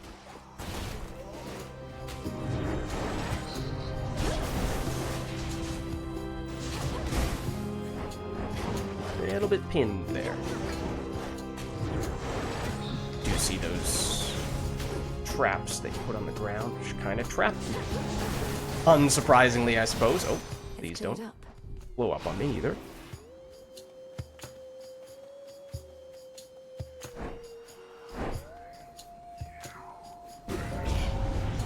Actually don't have a lot of magic right now. In fact, we don't have enough magic to even use a single charge special, which does stink. There is still the option to do base special like that, Not a chance. though I am not a big fan of it. Remember, those big werewolf dudes can create the little werewolf dudes. Technically, I can do this.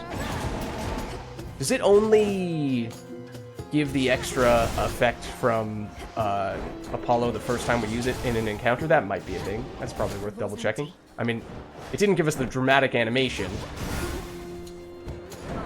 Oh, really? That was bad. That was bad.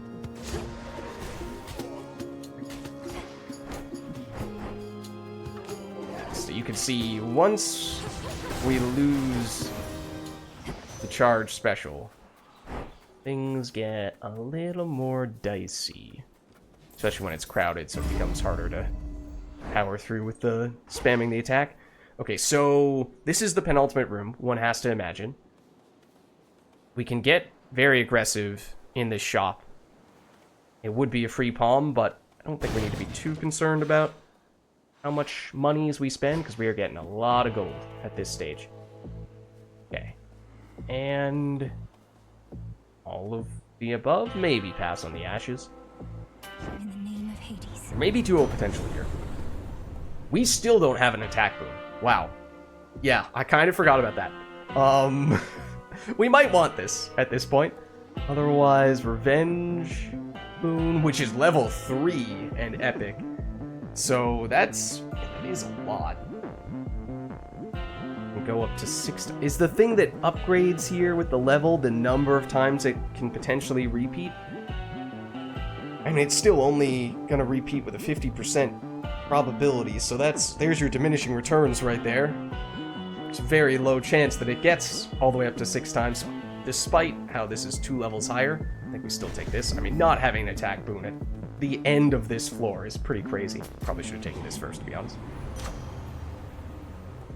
We would have a higher probability of getting the special. Wouldn't be the worst thing to do this. It kind of makes up for how this was not the one that had the bonus levels. This already has a lot of levels, and it's not really the thing that I'm trying to build around. This honestly might be the most helpful, to try to avoid the situation we found ourselves in the previous room, where we actually do eventually run out of magic. Especially in a major boss encounter, something like that. If we run out of magic there, that could be a big issue. So, having the period in which we restore magic be longer could be quite helpful. Let's do this. Then I think we do save. We're probably going to be fine on gold, so we probably could buy the ashes, but I just don't think we need them very much, and they don't give extra life when you buy them from the shop. You only do that when you only do that when you get them at the end of the arena, from the standard arena reward. See, that went way longer than it usually goes. I'm just gonna stand here and accept the fact that we're gonna have to use a resistance. Oh no, we're sad. Very sad. And that, I keep on accidentally doing the charge attack. Wait for it. Oh, get out of here, buddy. Wasted our resistance. That stinks. Oh, and that's such a nasty combo. Just get out of here, dude. Get out of here. You're not invited.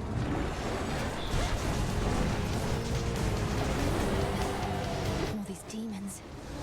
Oh, okay. We did phase. We did do a lot of damage with that initial hex. So that is the big thing, is that now that we've gotten a lot of upgrade. That's not where I wanted that. Again, I'm still behaving as if we have the ability to, even then, drop the cast wherever we try to point the cursor. No, it still only goes directly on top of us. But it does mean, when you're all standing right next to each other, that does work pretty well.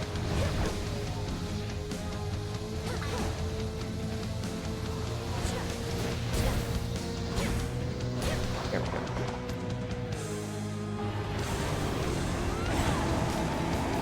Yeah, that is significantly less effective. Oh dear. Oh dear. Almost messed up the timing big time. Also, oh dear, that is not where I wanted to be stuck for this. That is potentially the best opportunity for us to attack him, and we were nowhere near where we needed to be to make that happen.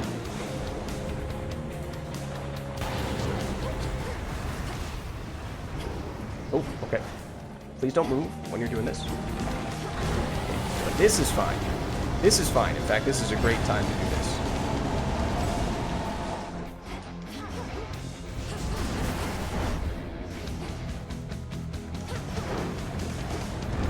No, you were supposed to stay there.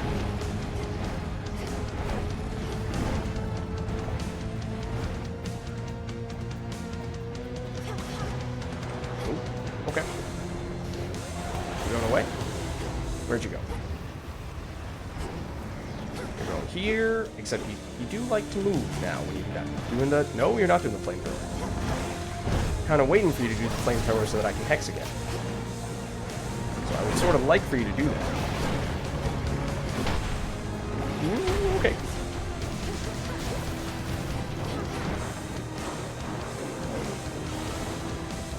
Not giving me the window I'm looking for to make that happen. Okay, this is still not it. We got to do it here. There it is. Nope. Allow me to go on the other side, please. I would like to get over here so I can do that. Okay, just stay there, please. Where are you going now? Oh, okay. We can make that work. Not too bad. I don't think we took much damage. Ferociously or merely played, three-headed terror Cerberus does not let on. The beast has been soothed. Okay, and that was a boss we needed to defeat to get that extra crafting resource, so that's good. We got there. Though, oh, hello. Hello again, good shade. That's our biggest fan. It has been a while since Cerberus was last an issue for us. The big question is, of course, Kronos on the next floor. We should be able to heal off all the damage that we took there. And I think what we learned from this... Oh, I thought you were a crafting resource for a second. our bird familiar, Rocky. But I think what we learned from that encounter was we have a big initial burst of damage from our first Hex, but we only get the bonus Apollo effects from the first one that we do. So that means any subsequent Hex is much less effective, and so that means the latter stages of the boss fight is going to take longer. And that's unfortunate, because most bosses, and Kronos being no exception, become stronger the more you weaken them, the further along you are in the fight. So that's not great. Fortunately, we were able to get away with some suboptimal keepsake stuff there. Still got the value from the Moonbeam. We functionally ended up passing on one of the god or goddess specific boons, the ones that are keepsakes, the ones that give us boons. So, but I think we were ultimately fine on that front. So we'll go Luckier Tooth here. We haven't used any Death Defiances yet, so that's good, but we don't have the extra luxury of that Tula one that we had perhaps grown a little accustomed to.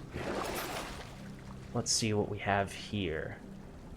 After 4 encounters, restore a bunch of life. Could be helpful. This is a dangerous floor. We're on full health right now, but that may not be the case going forward. Gain a random item from the well. It costs 45. Or get 2 random seeds. Just see what we have here. We're keeping this stuff, I think. Forgot about that. I mean, this is a little tempting. We do have a lot of gold, and we have the potential to get a whole lot more gold. There is, of course, the super shop at the end of this floor, which means if we save up a lot, we can potentially do a whole lot. I think we still take this. Okay, it was 2 seeds, which we see here means we spent 15 more than we had to get those. So that's a little unfortunate, but let's carry on. Going down. I'm in. Ooh, I do see. This is nice. Appreciate the help. Okay. Last time, for what it's worth, we did a bunch of bonus rooms on this floor, way more than we had ever done before, because for whatever reason, we did not have to face any mini-bosses to do that, whereas in the past, that had almost always been a requirement. So, it'd be interesting to see to what extent that is or is not an option here. Please do not make all the rats. I know you are a fan of making the rats. I am not a fan of when you make the rats. I am, however, a fan of when you continuously spawn in the same location, making it much easier for me to just rush you down.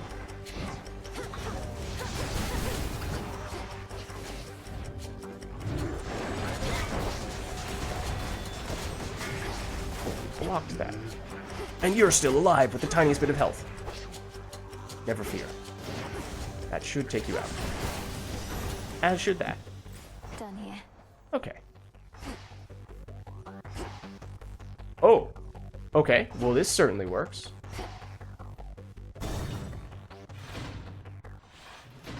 So yeah, it doesn't feel like our build is super overpowered at this stage, so I don't love where we stand for the Kronos fight.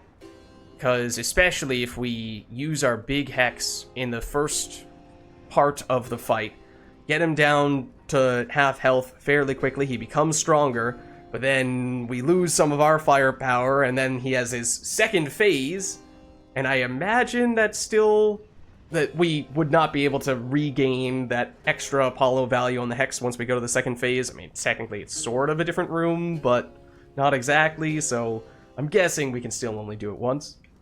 Also, oh, very sneaky. That's valuable, Rocky. Why, thank you. Good riddance, he says. That skull you have in hand, is that... How did you come to possess it? It once had been entrusted to your mother's care. For her protection. And in a way, yours. Oh. Mother's aspect of the Argent Skull Revolt deemed me a worthy enough bearer. But it was Headmistress Hecate who first gathered the nocturnal arms for my task. Although this was not one that we had access to at the very beginning. Forged by the Fates, who so like playing us for fools. That skull did not protect the Queen as much as I would have preferred. But perhaps its work merely is not yet complete. Oh. Okay. Let's see. Restore 1% of damage you deal until we've healed 100 life.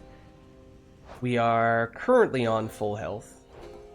I feel like, as I say every time we see this, you want to have that active for the fight with Kronos. And since this is since we're running into Hades relatively early on this floor, it's not a given. So I feel like that's always the case. I don't know if he always shows up on this second room. If you take damage, go dark and deal more damage for 5 seconds. Can only recur after 40 seconds. It is a big bonus to our damage. I think we have taken it once before, and it was I was not as pleased with it as I had expected. It was a little bit underwhelming. Cast, launch a projectile that seeks foes. The binding circle forms where it hits. This is the thing that I keep on assuming that we have when we don't. And I think this actually could... Our cast is highly upgraded. So I think this could be quite helpful, especially against Kronos, because otherwise we need to be standing right on top of him to use our cast in any sort of meaningful way. And that's not a situation you want to force yourself into against a powerful boss. So, especially, for example, during the phases in the second round, when he has the clocks, when he has the big clock, one particular hour marker lights up, you have to run there, and you may not be able to do any damage during that time. You might just be waiting for that phase to end, that brief period. But if you can throw over a cast and deal a chunk of damage while he's stationary, it's a nice little bonus. That's 200 damage from that, plus the 180 we already have from this. So that's a decent chunk. I think we take that. Then go. Cerberus, take care of him, okay? Three-headed Cerberus permits none approach, neither him nor his master. Technically, that should be either him or his master. That's a double negative. Stay back. Got it. Cerberus disapproves of my correcting his grammar. Technically, it was Homer, but you know what I mean.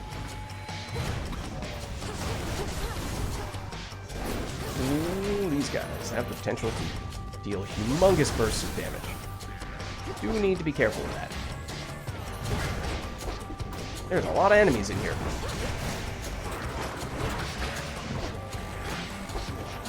No, go away, rats. I want to break this out. Nope, there's so many of you. Focus on one. And then, of course, the one that has the tiny sliver of health. It's the one that gets me. I don't even know what that was.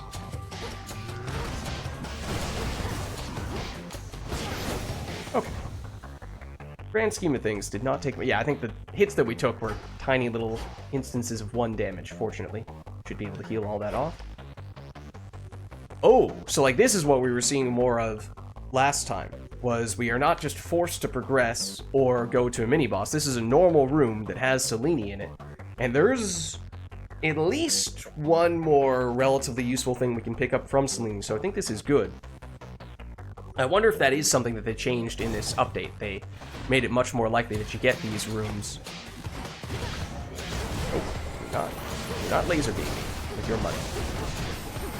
That may be up there on the list of sentences that have never been spoken in the English language. I would like those skulls back.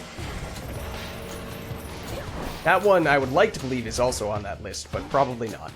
At least, not for people who have played this game before.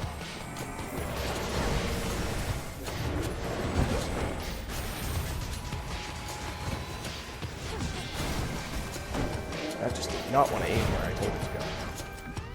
For what it's worth.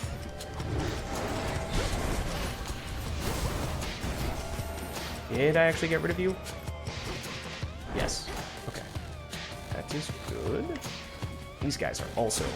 Just adds to the number of projectiles that I need to dodge, if you want to call that a projectile. More of a laser beam, like these dudes, with their money.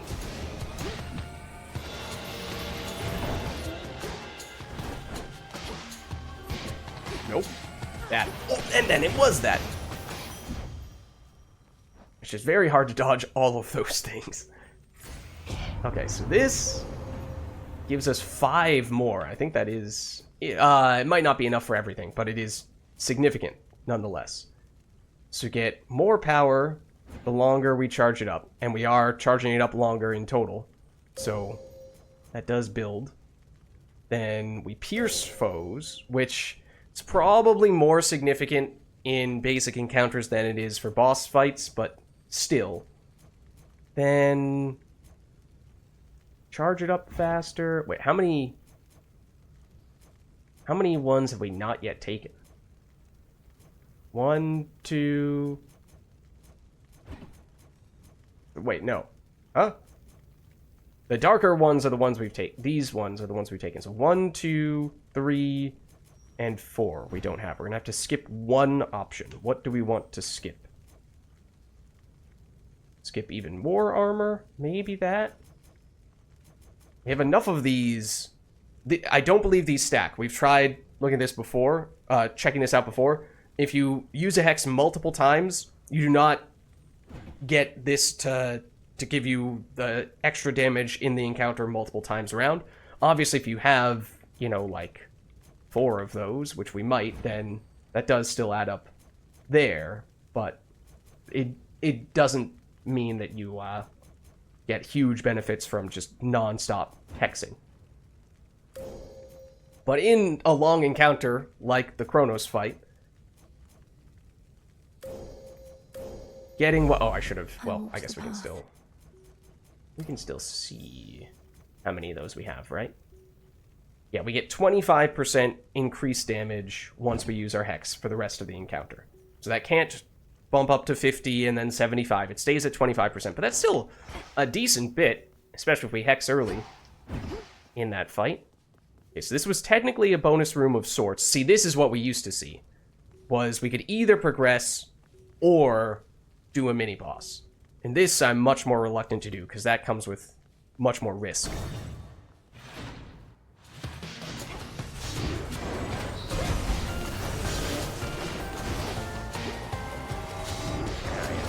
Aggressively.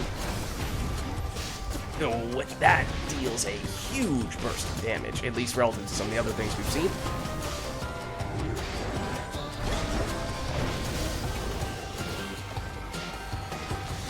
And I almost walked straight into that. That is not who I was aiming for. That is a little frustrating. Oh my gosh. Don't have any of our skulls back. They're all in this corner. There we go. Oh, there's 2 of you. I think. And now for you. Hello. Meet my friend Apollo. Mini boss again. Darn. Yeah, we did take more damage in that room than I would have liked. For the gold. Technically, if we wait this out... Oh no, I thought we would charge up our cast, or rather our hex, and yet we didn't, which was strange. Only once we attacked for the first time did it stop. What? What? He was armored for the first hit. I think is the reason why he was able to just completely tank that and ignore everything that I was doing. But that did not feel good. Also, that might have been the only... I don't think it was the only enemy. I think there was that guy in there as well.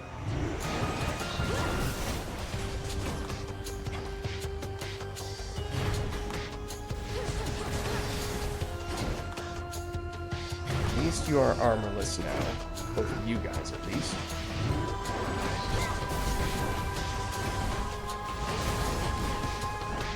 You're down. Oh dear. It's that second attack. It is deceptive. Those are at least only little rats that deal tiny bits of damage. Not even mean to do that. Do we need to kill the rats? Are we actually required to kill? We are required to kill the rats. Enough of this. Okay, we took some damage there too. And as I was saying before, the hits, they get bigger as time goes on. And We don't get healing in the super shop, do we? I don't think so. So I am eyeing this, because this is not a mini-boss. On the other hand, I'm looking at our health and saying we've taken more hits than I would like to have taken in some of the most important rooms in the game, the ones just before that boss fight. We can always hope that there's some healing in the shop. We do have a lot of money, so we should be able to get healing plus multiple boons, potentially, or at least some high-rarity boons. This gives us more time to build up even more money. I think we try it, but the fact that we took as much damage as we did in those previous rooms does make this riskier than it would otherwise have been, and I did not use Hex in the previous room, so it feels like... oh, that's unfortunate. It feels like that was the right move, though. Oh, I did not want there to be more of you spawning. Oh no, and we still have rat dudes. I thought it was just these other guys.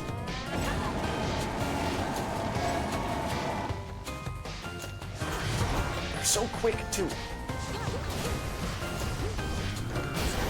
Okay, we took a little bit of damage there. In the grand scheme of things, still not much. But now we get Super Palm, which can give us a lot of extra damage on the attack. A lot more chain lightning damage. A lot better period in which we restore magic. Because I am concerned about... we have that big burst of damage from the Hex at the beginning of the Kronos fight, as I said before. Then we're going to rely pretty heavily on our special after that, but if we run out of magic, even though we have some magic restoration, it's not perfect, and then we can't use the charge special, we could be out of luck. So this gives us better long-term potential for that reason, whereas these are more straightforward damage upgrades. And the Blitz, yeah, it's not immediate damage, so it's a little deceptive. The burst does get bigger in this case, but it is still a delayed burst. Whereas this is more immediate, it's more of an area of effect thing, so I feel like, again, if we're talking mostly about Kronos himself, it has to be one of these two. I think maybe we do go that route. I see it. Fetch that, please, Rocky. So we have more damage, and that means... oh, I think we unlocked this previously. And it may have even been in the end of the previous run, and we weren't sure how much fear we were going to need to be able to get this stuff, and the answer is 10. That is a lot. Obviously, we do not have that. Okay, so the game is continuing to test how much we are willing to risk here. We did get a little more gold. We didn't take that much damage. In fact, we might even heal off the little bits of damage we took just by entering another room. So from that standpoint, we're okay. But there is still the risk of taking more damage in this room, of course. But there's a Zeus boon. We still don't have a sprint. Obviously, a boon is a boon. More time to get gold. Let's go for it. Oh, it's one of these rooms. And it has even more gold in it. We did see this in the previous run as well. And the healing is so well timed. And we also get some of this. Okay, so this is ideal. Olympus, I accept this message. Let's see. There is the dash boon that we do not yet have. Surrounding foes struck by lightning. Whenever we use magic, random surrounding foes struck by lightning. That's not bad either. When we take damage... oh, we saw the higher rarity version of this previously. I mean, in a long fight against Kronos, that's not the worst thing. We do have 2 rerolls that we have yet to use. We are still expecting to see a super shop soon, so there is still potential to use that later on. I kind of like this. A random surrounding foe. I mean, he will at times summon ads, but most of the time that should be Kronos. I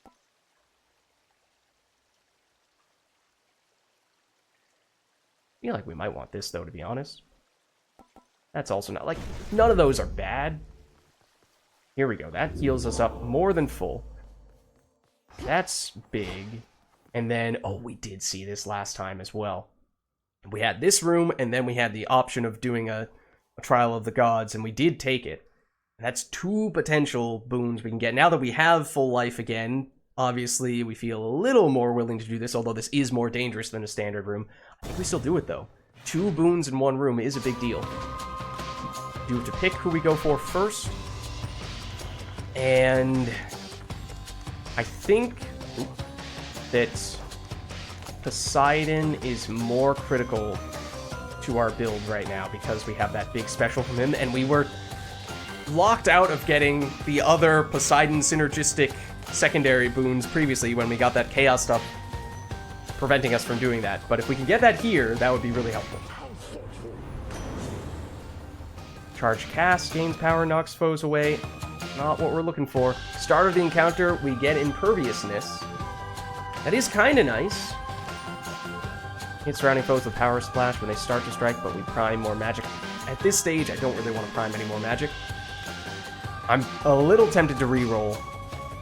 If this were epic rarity, I would definitely take it. Let's reroll once, and then we still have one more reroll we can use either on that Apollo boon after this, or potentially in this super shop. Worth the risk. Ooh. Okay, they do use more magic with their charge moves, but it does synergize with what we're doing. This we would have loved to have seen early. Okay, this is exactly what I was saying. Or, wait, was it the imperviousness we saw before? Or was it the extra damage? I mean, that's still really good. So, I think we do go this route. Would probably still like both of these, but I am a little concerned about the magic, given how important it is to us, given how we might still find ourselves running out of it in a long encounter.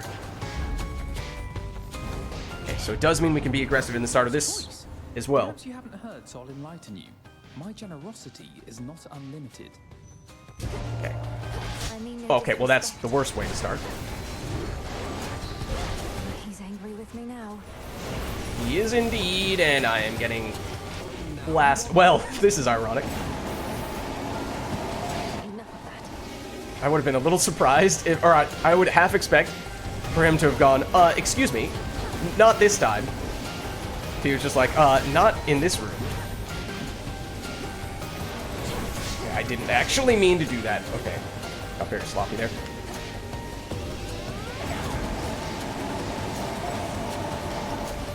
Oh, that still, even with the armor, didn't work.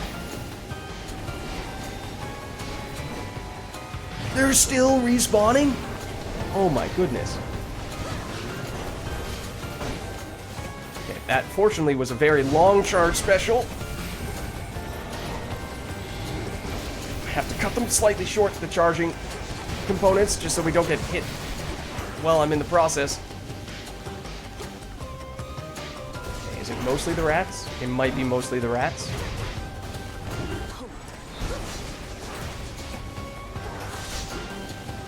It's mostly this rat. I would actually like for it to chase after me. I cannot find it. There you are. You hit me! How dare you? Okay, so we functionally ended up right where we were before we went to the healing room, except now we have 3 more boons than we did before. So it probably was still worthwhile. A bit ugly, didn't it? How about we both stay focused on the task at hand? And we have a little more gold as well, I imagine. Attacks have a chance to hit twice. What's this? After charge cast expires, we're not using charge cast. Foes with daze take more damage if struck from behind. We have daze. What is... Cast is where we're getting it from. Okay. We might kind of have to take that. Otherwise, we use a reroll now, because I'm not loving these. I mean, yes, technically, this could give us a little bit of bonus damage at times, but it's very inconsistent. I feel like we might want to reroll now then. So we don't know if it might just, there might not be a good opportunity to do that in the super shop. Oh, I was about to say, that looks very similar, except it's 8%, not 5%. That's because it rolled as level 2 this time. Casts expand in size until they expire. We do have some power on just the base cast. The base cast. I keep on saying no to the charge cast, but the base cast is okay. It makes it easier for us to do that burst of damage when it expires. So that's not horrible, and it is level 2 and rare. We take damage automatically. Damage and daze all foes in the vicinity. That, however, against Kronos, is very nice. I think we want this, to be honest, because that's a nice way to potentially mitigate the damage he deals, especially in the most dangerous moments when he might hit us multiple times in a row. Whereas this is, I mean, yeah, it potentially provides a little bit of value, but I think that's more meaningful, especially since we did just take a bit of damage. And we have no choice for this one. This one must be one more basic room. I got stuck in that. I am still stuck in that corner.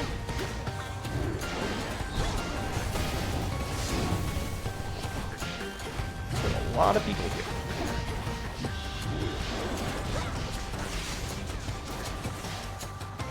Very congested area.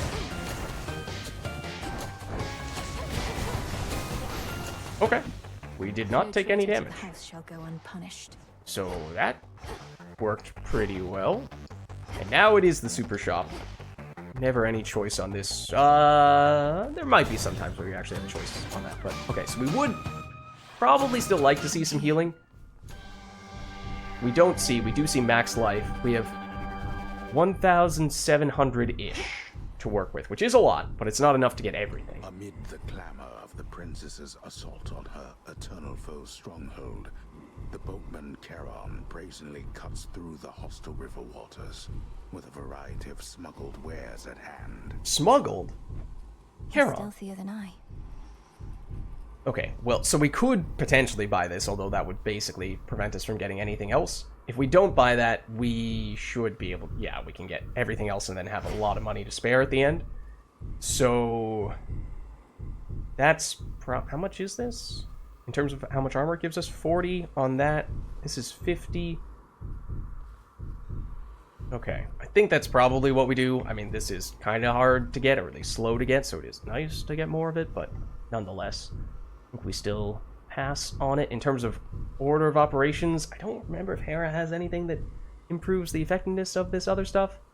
Not sure that she does, in which case may make sense to do this first, because we'd probably like it to hit maybe you?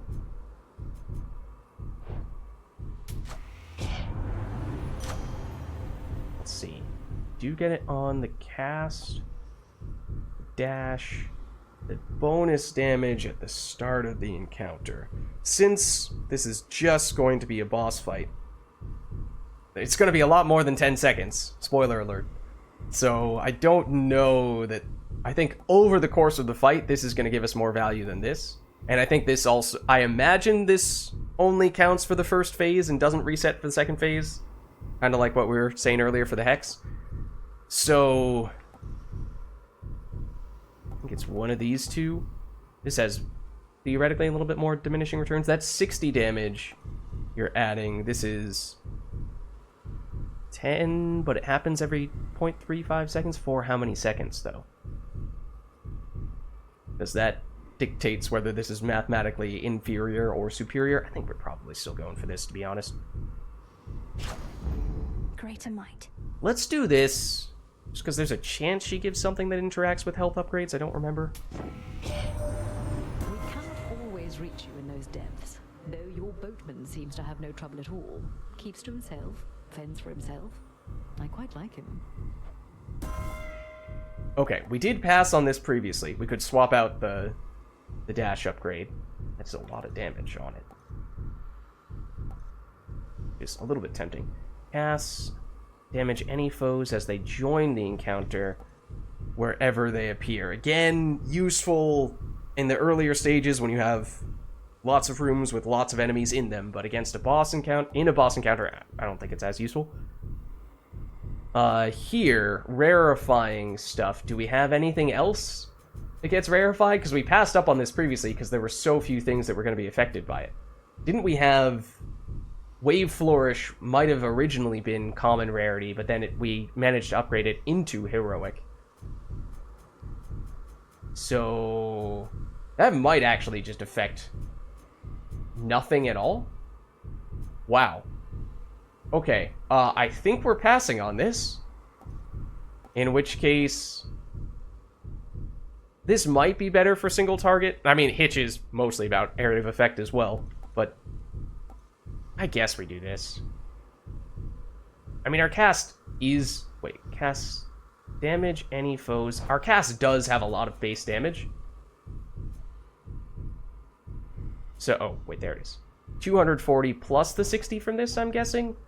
So 300 total, which probably isn't enough to one-shot the basic ads as they spawn in, but it would help.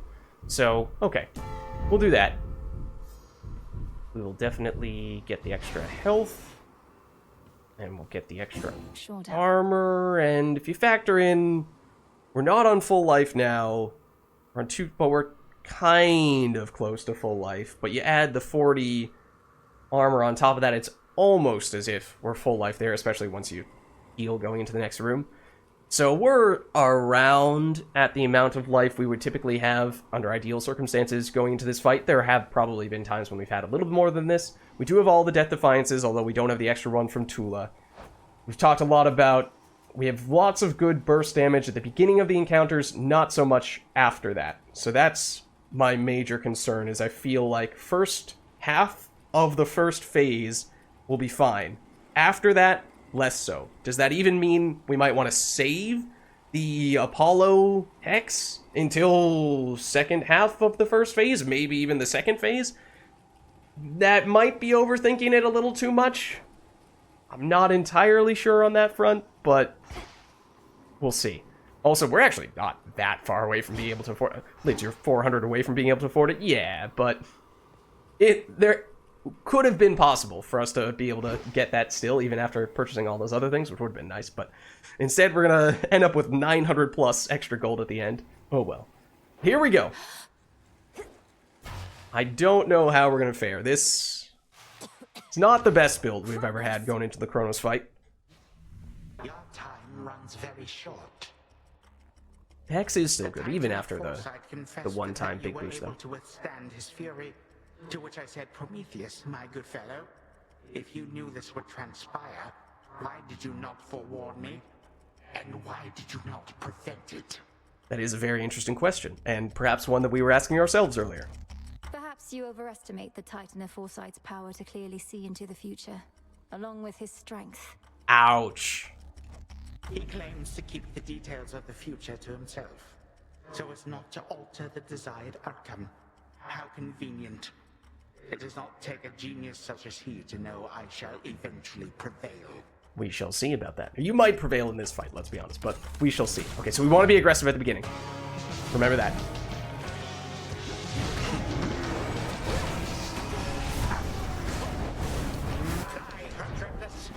Okay, I probably didn't want to do that. Certainly. Especially not if he's doing that. Oh, that is so horrible. I did not realize that he was immune at 1/3 health. I thought he was only immune at... Okay, also, this is a horrible spot to be stuck right now. This is not where you want to be. That is even worse than I could possibly imagine for that good Hex. Ah, that still hit me as well. The plus side, I guess, is that we get the bonus damage after having done the Hex active as early as possible, but still not great. Because that was our big key, and that was horrible. Yeah, I didn't realize that was always... Okay, this is where... That's half health, yeah. Okay, so now he can do double hits. This is where I expected for him to have an immunity phase, and where I expected for us to run into some issues with using a Hex and having it get interrupted by that. There's 2, there's 3.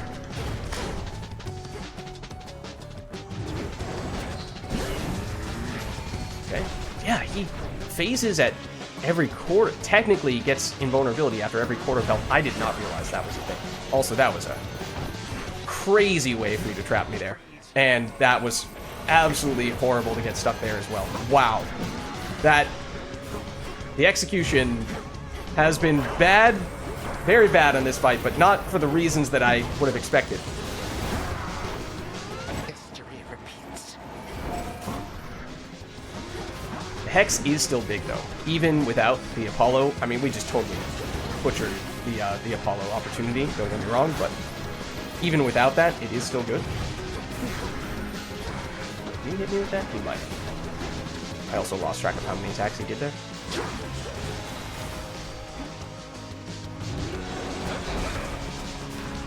He's very close to phasing. There we go. We did get to phase 2. That is good, but this is where things get a little iffy. So I dropped the cast there.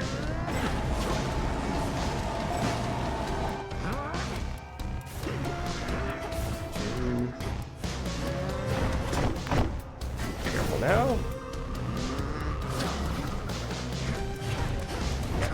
Very careful of the mouse. Or the hands of the clock, rather. Oh, this is not a great place to be standing right now. Ooh. Probably should have been doing that too.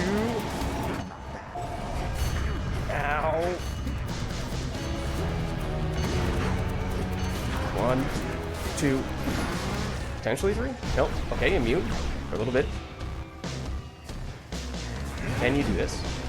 1, 2. Oh, now he has a bunch of friends. Oh, I did not see which direction that was going for a second. I think we're still in the safe zone, but that was cutting it a little bit close. Dodge that. Oh, that was cruel. Yeah, I would very much like to get rid of some of these friends here.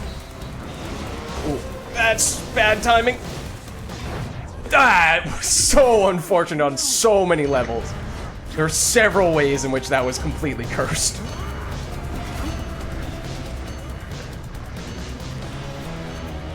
I also lost track of where he is.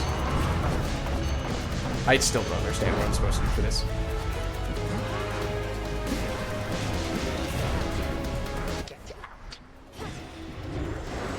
No! Not... It's the charge special. It lasts too long! Oh, that's twice that's happened! I can't cancel it early. I don't think I can.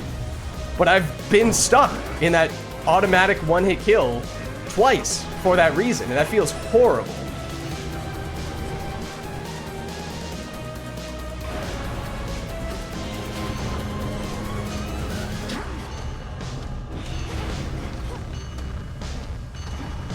Okay. Hands of the clock are moving. I'd like to get rid of you, except don't walk into that. Don't walk into that either. Are you immune during this? You are not. I still don't understand. Still don't understand that move.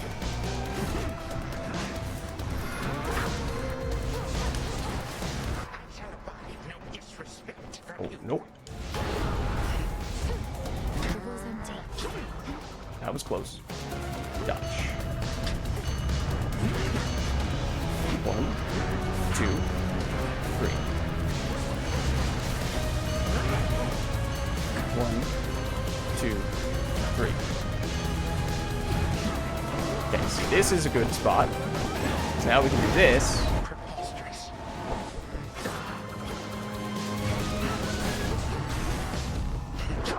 Wait for it.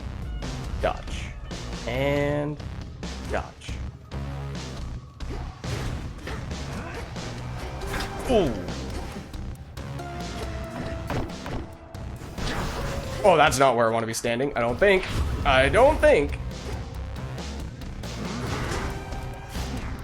1, 2. Bad place for those clock hands to end up, although... Yeah, this is greedy. Should not do that. Although he is dead, and it might have been revenge damage that did it. Oh, man.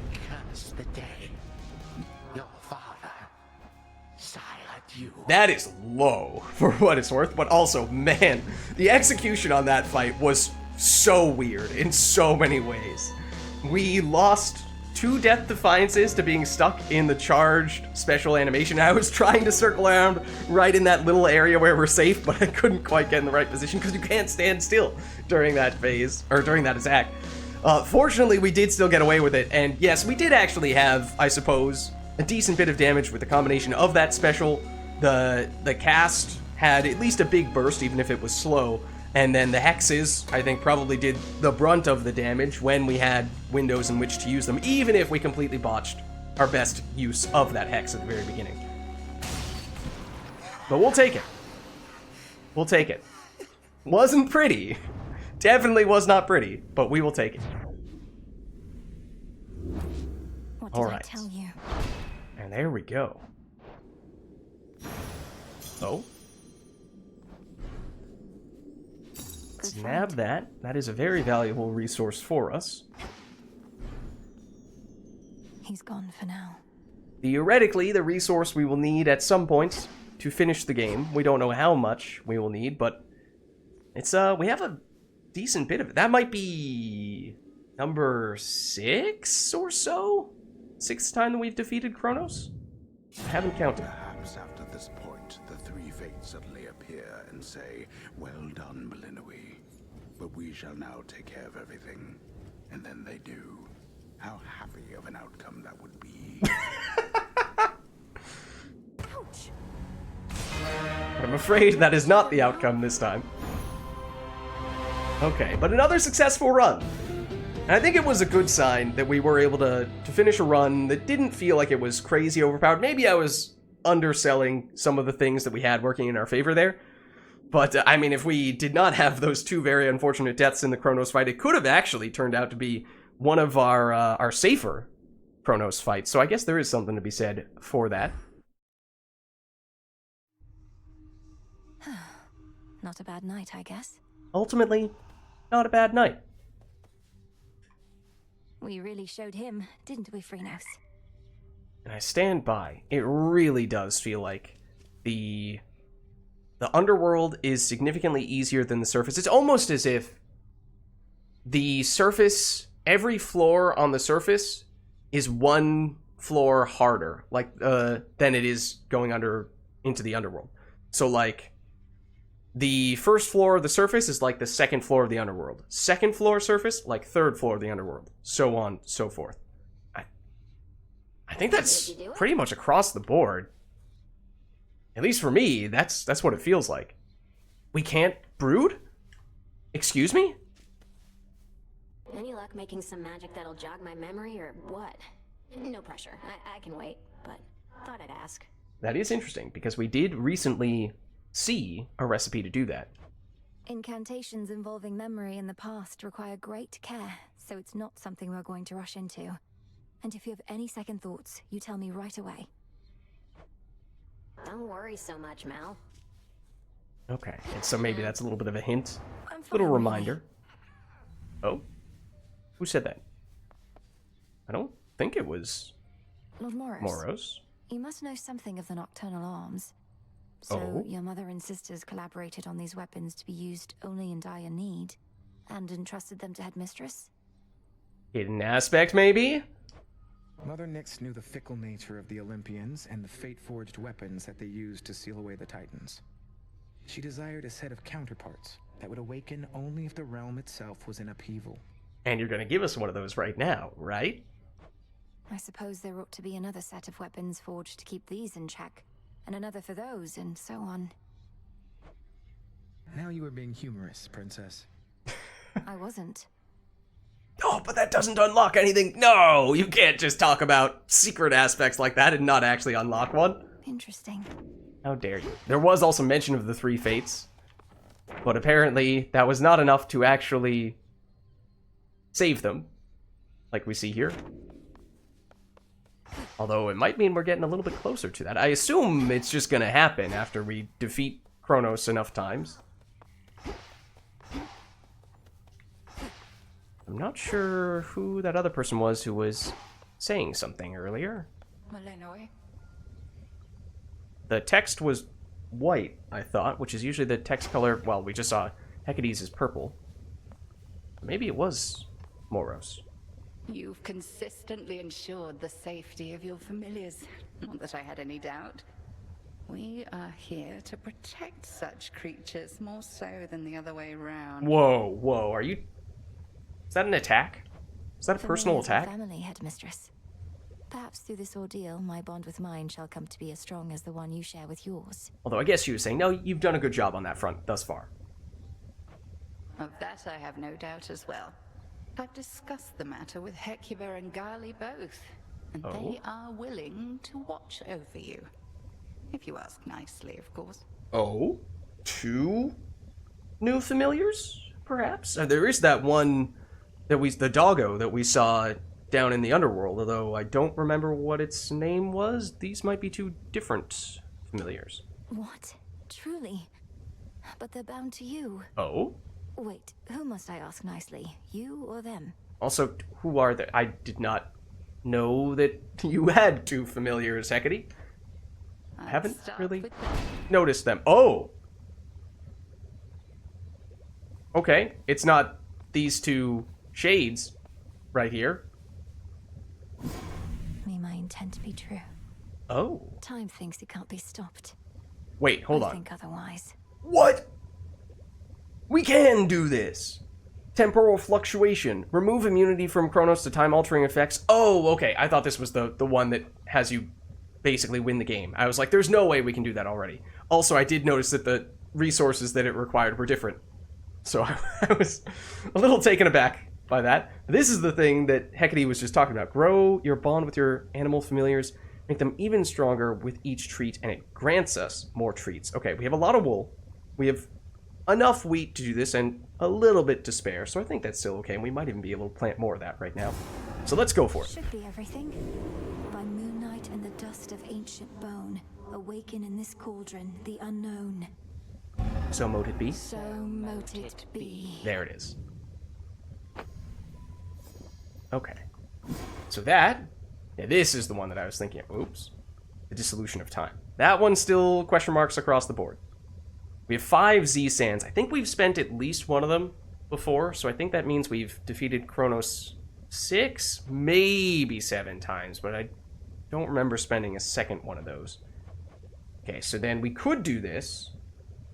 The Shade Rot is from Tartarus, so that is technically kind of rare, although we have a decent amount of it here. And then the Fabric, we got a shipment of that recently, so we're doing okay on that front.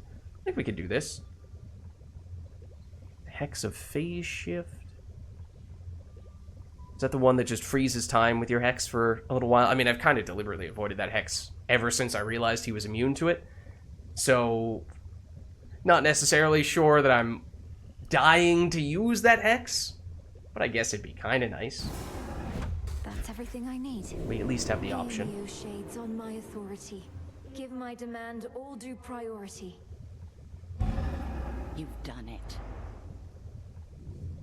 All right. But there may still be more. Oh, okay, now it means we can't do this, though. Oh, we did see this previously. Yeah, and I think we kind of scoffed at the marble cost, even though it's relatively minor, because marble is only on Tartarus, so that's also one that's kind of rare, although we did get a lot of it in this run, which is nice. But now it's the Fabric that we're missing. This one, oh, also costs wheat, but it's the S Reed, which I don't remember what that stands for. Shadow Reed or something like that. That's from the Summit, and that we don't have much of at all. So I would like to save that, and I think there are still other things that we've yet to use that for. Gain the ability to plant multiple of the same type of seed in all available soil plots. I mean, some of these things, both of these, seem like they're just for convenience and not actually making you objectively better, which makes me more reluctant to spend on them. Although this one, maybe we have enough resources to spare that we feel a little bit better about this. Okay. There's a chance that it might also make subsequent upgrades available. Very well, then. Like you see how that one has 2 chevrons next to it, which may mean that there is a 3 chevron version. Presumably there was a 1 chevron version, or a no chevron version that preceded it. We're still waiting for this to get delivered. Broker? If we really wanted to buy Fate Fabric, we could. Really wanted to buy the Nightmare we missed out on last time, we could. Be well. Oh, hey. But did she just say that when we dash/run through her? Maybe that's why, because I remembered last time that happened as well, and I was surprised that she made a comment to us. The first few times I saw you out there, I figured you were just venting your anger. But you keep heading out night after night. You're determined, but you're going to get caught. Not if no one says anything. Oh. Besides, Hecate likely already knows. Yeah, no, she does. She's definitely told us. Just letting me learn whatever she thinks I stand to learn the hard way. Works out for both of us. Fine. We're both learning a lot, I think. But I don't intend to let up on any of my responsibilities just because you're trying to achieve what I've been tasked to do. Somebody's got to do it. I mean, we've been pretty successful as of late. Thank you very much, Nemesis. So that somebody is us. Your pathway down into the underworld may seem a little roundabout, but avoiding the main regions is your best shot at eluding Kronos till you can face him on your terms. It's an interesting way to put it. I didn't realize that we were going some roundabout way. I have that pathway long since memorized. A straight shot down to Tartarus would have been too good to be true. I'm grateful that this other route even exists. I mean, if we're going back to Hades 1, then I suppose you could say that's the standard route.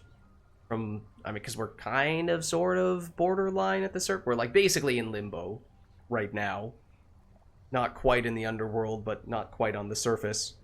And, well, obviously, Hades 1, in case you guys haven't played Hades 1 yet, which at this point, we've been doing a lot of Hades 2, so I imagine we're pretty safe from Hades 1 spoilers. Or, it's pretty safe to do very minor Hades 1 spoilers. Hades 1 involves starting at the bottom of the underworld and trying to go to the surface. So, you would expect to see some similar zones. In fact, we've seen some of those similar zones when, Kronos has occasionally tried to mess with us on our way down, but that perhaps would be the straightforward, linear route. And I am grateful that your father's realm is vast indeed, that we could chart a course along its border all the way to where you need to be. We are going all along the border. All along the watchtower? Nah, not this time. Olives. That's more olives. I think we just spent some of that. Oh! That's that rare resource that we were just saying we were reluctant to spend. That may very well have come from a mystery seed. Because I don't remember picking that up. I probably would have been more interested, taken more note of it, if it had been a guaranteed thing. But let's put in some more mystery seeds in that case. Grow strong. And then we also have this, which came from the Chaos area. Do we know what this gives? There was, I thought, a time when we were picking up some seeds from the Chaos area. And, oh, that's not very rare. This is, yeah. This, and then we did use a lot of wheat. Why don't we get a little more here? Okay. Well, for a sec, that was weird. For a second, I think I tried walking this way, and it does not let you walk directly through the plot of soil. So I thought the game was, like, freezing for a second because some important cutscene was about to begin. I was like, oh no, what did I do? What was so important about planting all those seeds? Well, it did not wake up Hypnos. I can tell you that much. Apparently, we can now do some more familiar stuff, but I'm not familiar with how we do that. Prove yourself has finally come. Oh? Care to explain? So are you gonna earn the gifts of the Veil over there?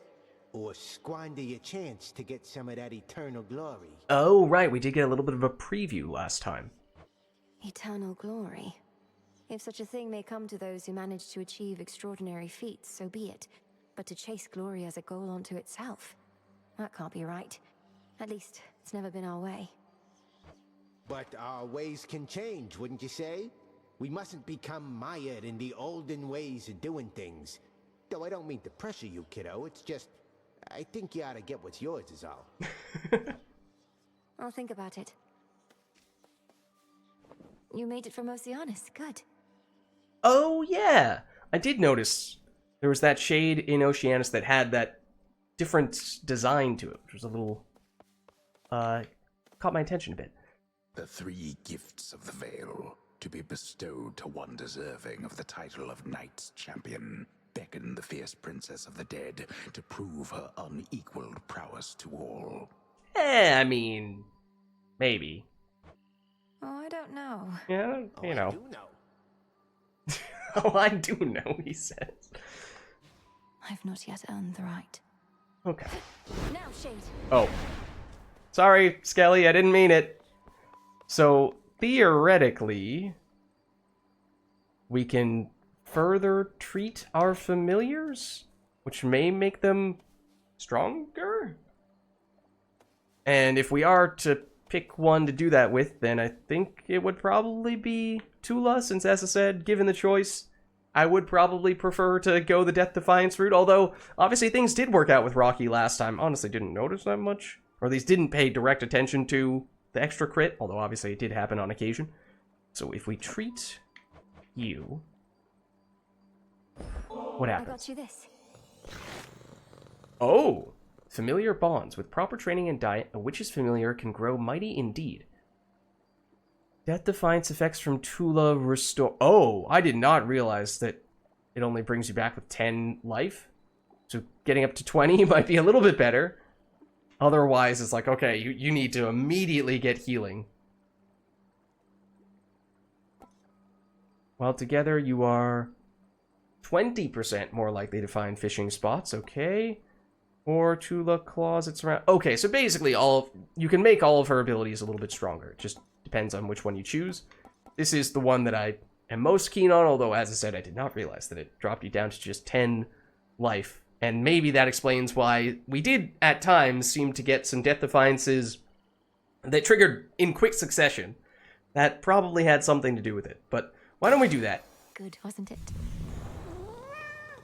Heart Bond.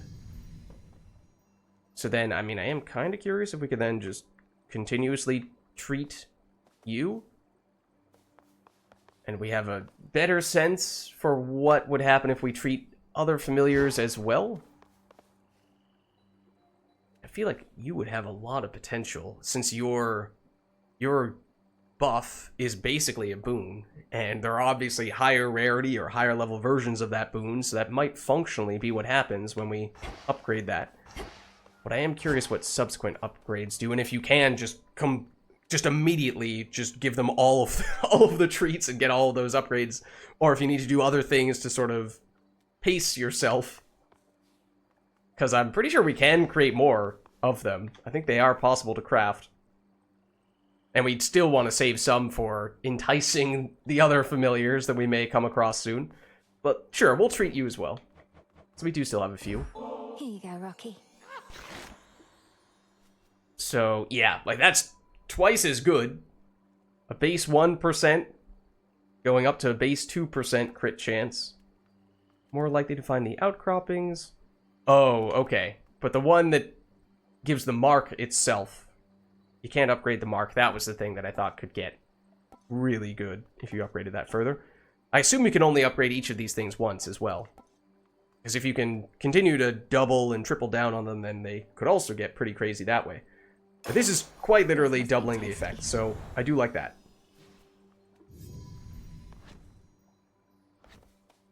And then... I didn't see if we can cancel out once we try treating the familiars, because like I'm kind of curious to see what exactly the boosts are to Freenos. On the other hand, it does kind of feel like Freenos is now our weakest familiar, so I'm least excited about upgrading him. Sorry, Freenos, but we'll give it a shot. Here you go, Freenos. Yeah, it looks like we spend it immediately. Gives us more max life, more likely to find the shades. Oh. Yeah, because his passive bonus is that he blocks projectiles occasionally, although I never really noticed that being a big factor. So I was not sure how that was going to get upgraded. The answer is that that is not what you upgrade. Instead, he actually does gain a way to deal damage. It still feels like this is the way to go, though. Probably. Works every time. Does it, though? Can we continue? I mean, now that we have more uses for those, I am pretty tempted to go craft more. I think it's on this side. Costs a nectar and a stardust. We do have a lot of, or shadow dust, whatever it is. The S dust. We have a lot of those from the Chaos Trial, so that's not a huge issue. The nectar, although not that rare, is something that we actually don't have that much of.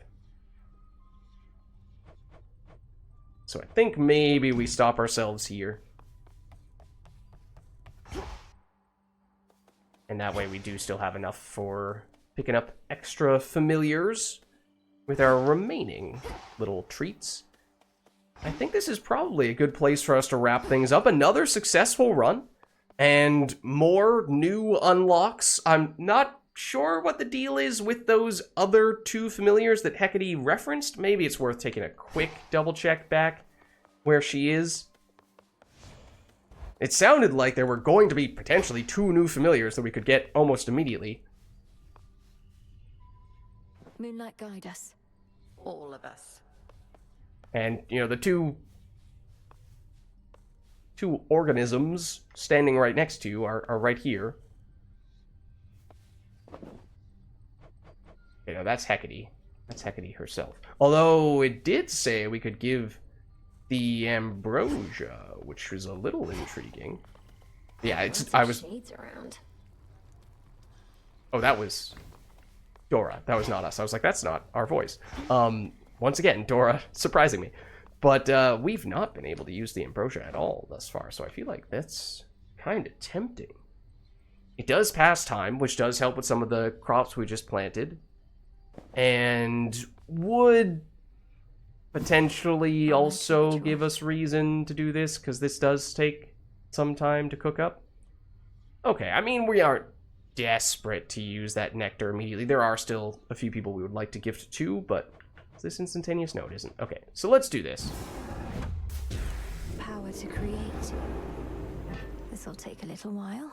Then we do this. I don't suppose I could persuade you to come join me at the taverna for a bottle of ambrosia, could I, headmistress? I don't know if we've ever gone to the taverna with anyone. We've gone to the baths once with Dora, I think, but that might be it. The fishing pier maybe once as well, but as I was saying previously, this is one of the aspects that we've not really explored very much, the whole continuing to build our relationships with other people. No, I don't suppose you can, not now. I shan't darken the mood there amongst the shades requiring respite. You sure about that? They're missing out, I'm sure. No! Oh, darn it. Alright, so much for that then. Well, unfortunately, I suppose, on that note, we will wrap things up. It was still a successful run, and we'll look to repeat that next time around. Whether we end up going back down into the underworld or back up to the surface, that remains to be seen. But either way, I'll catch you next time.